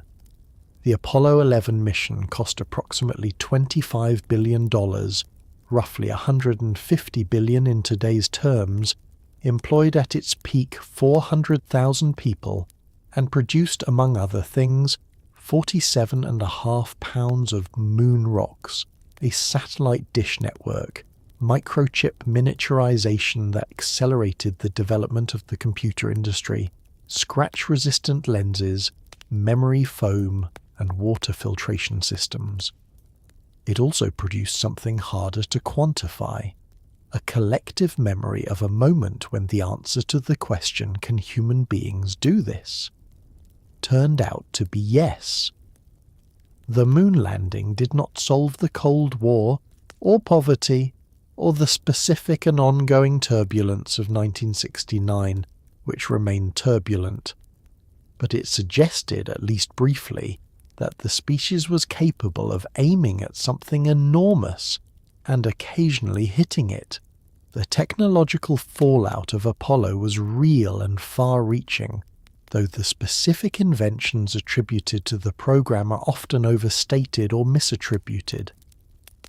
NASA did not invent Tang, which was already a commercial product before the agency used it. It did not invent Velcro or Teflon, both of which predate the space program.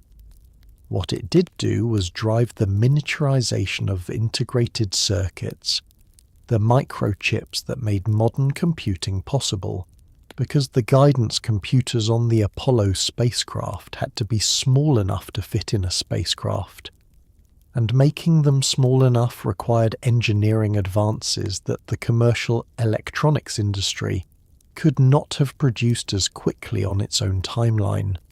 Every smartphone in every pocket in the world carries a technological debt to the engineers who needed to navigate to the moon without a computer the size of a refrigerator. The cultural impact was harder to measure and arguably larger. The photographs that came back from Apollo Earthrise, taken by Bill Anders on Apollo 8, the full-disc Earth photograph taken by the crew of Apollo 17, the surface photographs of Armstrong's boot prints and Aldrin's visor reflecting the lunar landscape, entered the permanent visual vocabulary of the species. The Earthrise photograph in particular is credited by multiple environmental historians with helping catalyze the environmental movement of the 1970s. By showing the Earth as a single, finite, bounded object hanging in space, rather than an essentially unlimited expanse of resource. You cannot look at that photograph and maintain the comfortable assumption that the planet is too large to be meaningfully affected by human activity. The Apollo program did not intend to change how people thought about the Earth. It did anyway. What the moon landing meant to the people who watched it live in July of 1969 is difficult to fully recover at this distance, because meaning accumulates with time, and the meaning of the event in the moment was different from the meaning it accreted in the years afterward. In the moment, it was primarily experienced as relief, the culmination of a decade of effort, danger, and loss. the successful conclusion of a wager that Kennedy had made on behalf of the country in 1961. The grief of the Apollo 1 fire had been carried into this moment. The grief of Kennedy's own assassination had been carried into it.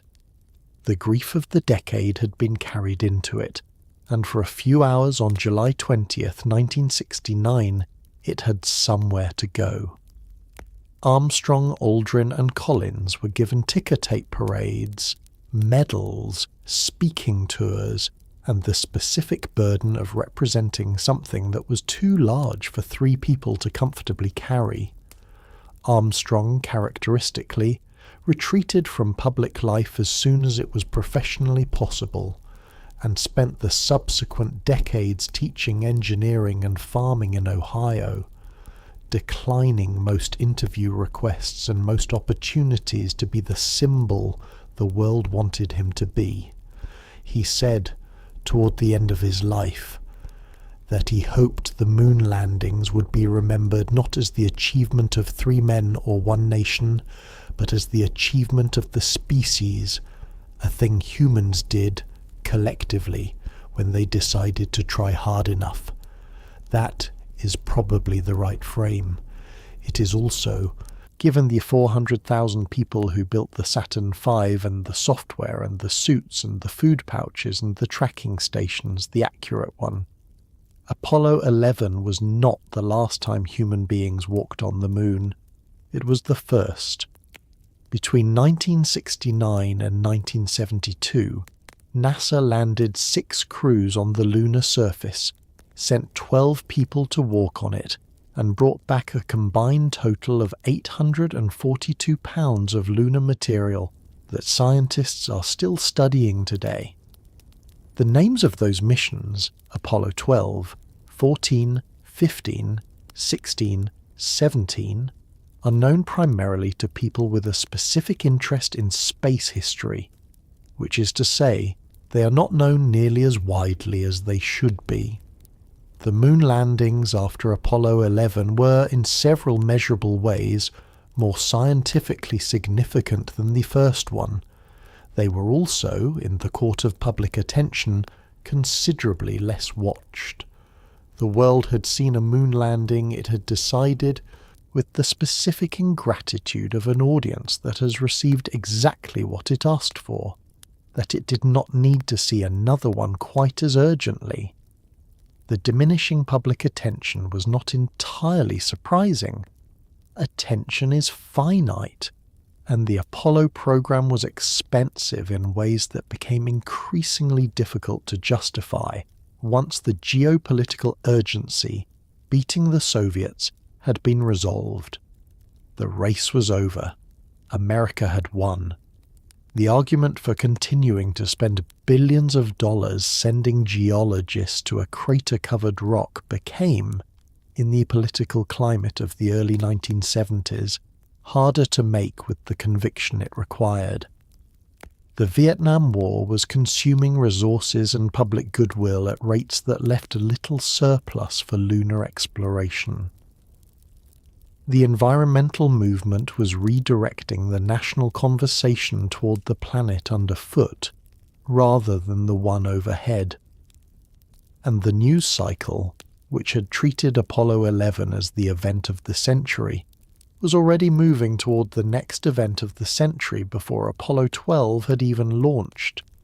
Apollo 12, which landed in November of 1969, was struck by lightning twice during launch. Twice in the first 60 seconds of flight, which caused temporary power failures in the command module that the crew resolved by switching to auxiliary power while the Saturn V continued on trajectory without interruption, because the rocket's guidance system ran on independent power and was entirely indifferent to the lightning strikes that had just rattled the capsule above it. The crew landed with pinpoint accuracy within walking distance of the Surveyor 3 probe that had soft landed on the moon 2.5 years earlier, retrieved pieces of it for analysis, and returned to Earth without further incident. The television camera failed early in the moonwalk when it was inadvertently pointed at the sun, which burned out the sensor, which meant the broadcast had limited footage, which meant the viewing figures were already lower than Apollo 11, which meant the narrative of declining public interest had established itself before the second mission was even complete. Apollo 13, in April of 1970, did not land on the moon at all.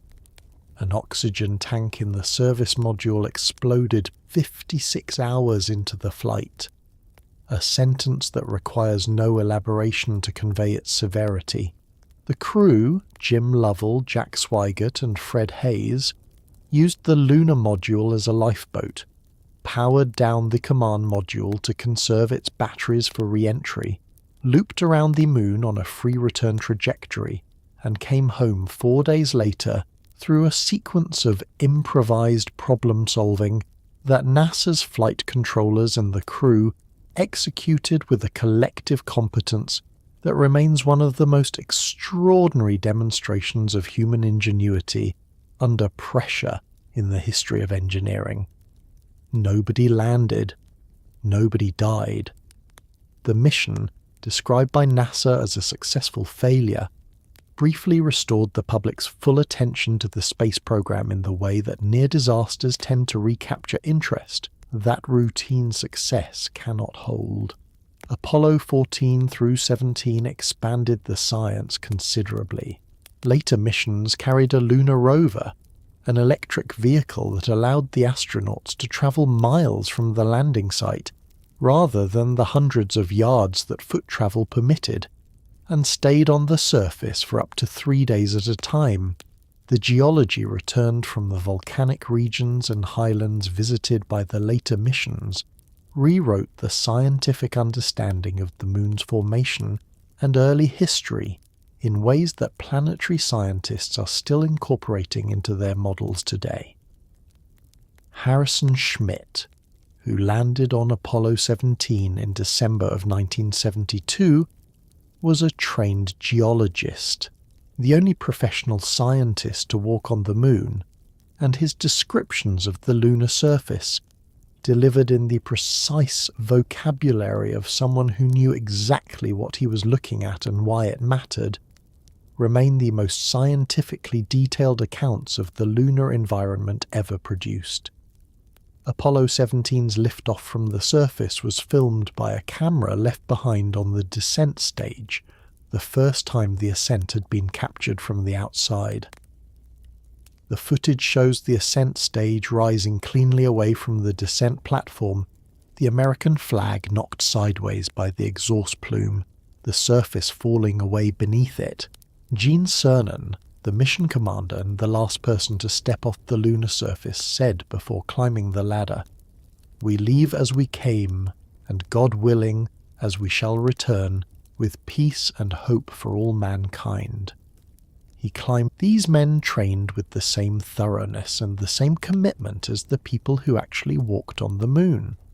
The difference between going and not going was sometimes a matter of assignment rotation, sometimes a matter of timing, and sometimes a matter of factors that nobody fully explained to the person most affected. History remembers the 12 who walked. It is quieter about the many more who were ready. Deke Slayton is perhaps the most striking example. One of the original Mercury 7, Slayton was grounded in 1962, with the minor cardiac irregularity detected during a routine examination, a condition that resulted in his removal from flight status for 9 years. He spent those 9 years running the astronaut office, assigning crews to missions, deciding who flew and who waited, exercising influence over the program in ways that were real and significant. It is either a cruel irony or a meaningful form of contribution, depending on how you look at it, and Slayton appeared to take the latter view with a sincerity that was not merely professional resignation. He finally flew in 1975 on the Apollo-Soyuz joint mission with the Soviet Union. He was 51 years old, He had waited 13 years. The heart condition that had grounded him never caused him any problems in flight or afterward. Jim Lovell flew twice to the moon's vicinity and never landed on it. He orbited on Apollo 8, the first crewed mission to leave Earth orbit, to travel to the moon to see the far side, and he commanded Apollo 13, the mission that exploded 56 hours out and required him and his crew to improvise their survival across 4 days of genuine uncertainty. He trained for a landing. He was ready for a landing. The oxygen tank had different plans. He has said, in the decades since, that he does not dwell on what might have been, which is the kind of thing people say, and which, in Lovell's case, the evidence of his general composure suggests is probably accurate. He is Jim Lovell. He brought his crew home from a crippled spacecraft. Perspective for a person like that is not an abstract concept. The backup crews occupied a particular psychological position that deserves recognition. They trained alongside the prime crews, learned every procedure, sat in every simulation, and carried a probability of actually flying the mission that was considerably lower than the preparation they invested would suggest. The informal rule of thumb held that a backup crew member would fly the same mission position 3 rotations later, which sometimes proved accurate and sometimes did not, and which in any case required the backup to maintain full readiness for a flight that might never materialize. Ken Mattingly was removed from the Apollo 13 prime crew days before launch, when a crewmate was exposed to rubella and Mattingly had no documented immunity.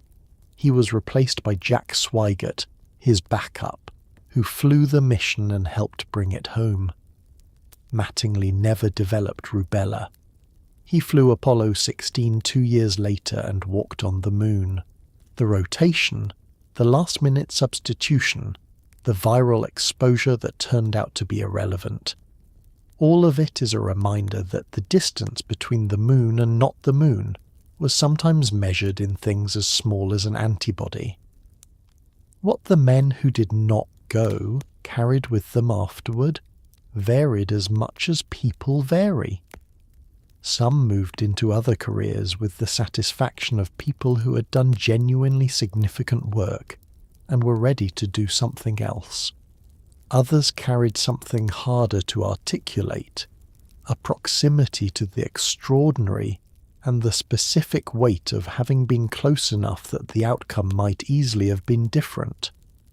Buzz Aldrin, who did walk on the moon, has spoken at length about the depression that followed his return, not grief at the experience, but a particular emptiness that arrived when the most significant thing he would ever do was already behind him at the age of 39. If that was the experience of someone who went, it is worth imagining quietly what it was for those who did not. The moon landing was not just an event. For the people whose lives it organized and redirected, it was a center of gravity, and the pull of it did not release when the mission ended. It followed them in various forms for the rest of their lives. For most of the 1960s, the American public understood the space race as a competition between 2 nations with the moon as the finish line. What was less understood at the time, and only became fully clear decades later when Soviet archives began to open, was that the Soviet Union had its own crude moon landing program, a serious, well-funded, technically ambitious effort to put a cosmonaut on the lunar surface before the Americans. It failed. The failure was kept secret so thoroughly and for so long that most people in the West did not know it had existed until the 1980s and 90s, which meant that the narrative of Apollo as a race was, for a generation, incomplete in ways that changed its meaning. It was a race. The Soviets just lost quietly enough that the world did not hear them finish second. The Soviet lunar program was built around a rocket called the N-1, a machine intended to match the Saturn V in capability, and that suffered from a fundamental design decision its engineers never fully resolved. Where the Saturn V used 5 enormous F1 engines in its first stage, the N1 used 30 smaller ones. The logic was that smaller engines were easier to develop reliably than large ones, which was true as far as it went, but 30 engines produced 30 times the potential failure points, and the plumbing required to supply them all created combustion instabilities that proved extraordinarily difficult to manage. All 4 N1 test launches failed. The most spectacular failure came in July of 1969, the same month as Apollo 11, when the rocket exploded on the launch pad 30 seconds after liftoff, creating one of the largest non-nuclear explosions in history and destroying the launch facility so completely that reconstruction took 18 months. The explosion was not reported in the Soviet press. The program did not officially exist. The Soviet program's failure was not primarily a failure of talent or courage or technical capability. The Soviet space program had demonstrated all 3 repeatedly and decisively. It was a failure of management, of the fragmentation of authority and resources that followed the death of Sergei Korolev, the chief rocket designer whose personal vision and institutional force had driven the early Soviet achievements. Korolev died in January of 1966 of complications from routine surgery at the age of 59. He had been working on the N1. After his death, the program continued under leadership that was talented but divided among competing factions, and the rocket never flew successfully. There is a version of the 1960s in which Korolev lives, the N1 works, and Alexei Leonov steps onto the moon before Neil Armstrong. History is made of moments where that version was possible. It is also made of the choices, accidents, and oxygen tank explosions that produced the version we actually got. The secrecy surrounding the Soviet program had an unintended consequence that nobody in Moscow had planned for, because the public did not know the Soviets were trying to reach the moon. The American achievement could not be fully understood as the competitive victory it was. Apollo 11 was celebrated as a human achievement, a triumph of exploration, a demonstration of what was possible. All of those things were true. But it was also a win in a race, and the full meaning of that win, the closeness of the margin, the genuine possibility that it could have gone the other way, was hidden behind Soviet secrecy for decades. When the archives opened and the story emerged, it added a dimension to the Apollo program that made it simultaneously more dramatic and more human. Not the inevitable triumph of a superior system, but a close contest between 2 groups of brilliant, determined people, decided by a rocket that worked and a rocket that did not. And so, tonight, you have travelled somewhere extraordinary. You have stood on a launch pad in Florida and felt the ground shake. You have ridden a column of fire into the black. You have floated in a capsule the size of a closet for 3 days, eating chicken salad from a pouch, looking out a window at a planet that was getting smaller and a moon that was getting larger.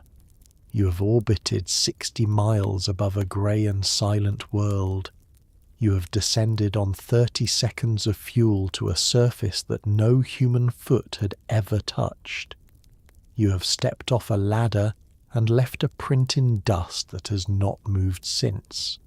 Think about what those people carried, not the equipment, though the equipment was extraordinary, but the human weight of it. The engineers who rerouted miles of wiring after the fire, working double shifts with the memory of 3 dead colleagues behind them, the flight controllers who were 26 years old and had 3 seconds to decide whether to abort a moon landing, the wives who watched launches on television and understood, without being told, what the alternative to a successful return looked like, the 400,000 people who built something that had never been built before, on a deadline that had never been attempted before, for stakes that had never existed before, because a president pointed at the moon and said, "That one," before the decade is out, and the 3 men in the capsule. Collins, alone in his orbit, more isolated than any human being in history, keeping the systems running and waiting for the voices of his crewmates to come back through the speaker. Aldrin, stepping off the ladder 19 minutes after Armstrong, looking around at the grey and the silence and the absolute black sky and finding somehow the right words for it. Magnificent desolation. Armstrong descending the ladder with 30 seconds of fuel and the composure of a man filing a routine report, pressing his boot into the dust, saying the words, doing the thing that people had been told for centuries was impossible. They were not gods. They were not myths. They were engineers and pilots and fathers and farmers and men who got nervous and men who got lonely and men who came home from the most significant journey in human history and went back to work because the work was what they understood and the work was what they loved. They were human beings who did something inhuman through the specifically human combination of stubbornness, intelligence, and the refusal to accept that something cannot be done simply because it has not been done yet. Tonight, and on the nights when the world feels too heavy, when the problems feel too large, when the distance between where we are and where we need to be feels impossible, it is worth remembering that we have done the impossible before. We loaded it onto a rocket, aimed it at the sky, and came home with moon dust on our boots. Sleep well, the moon is still up there, and somewhere in its silence, the prints remain.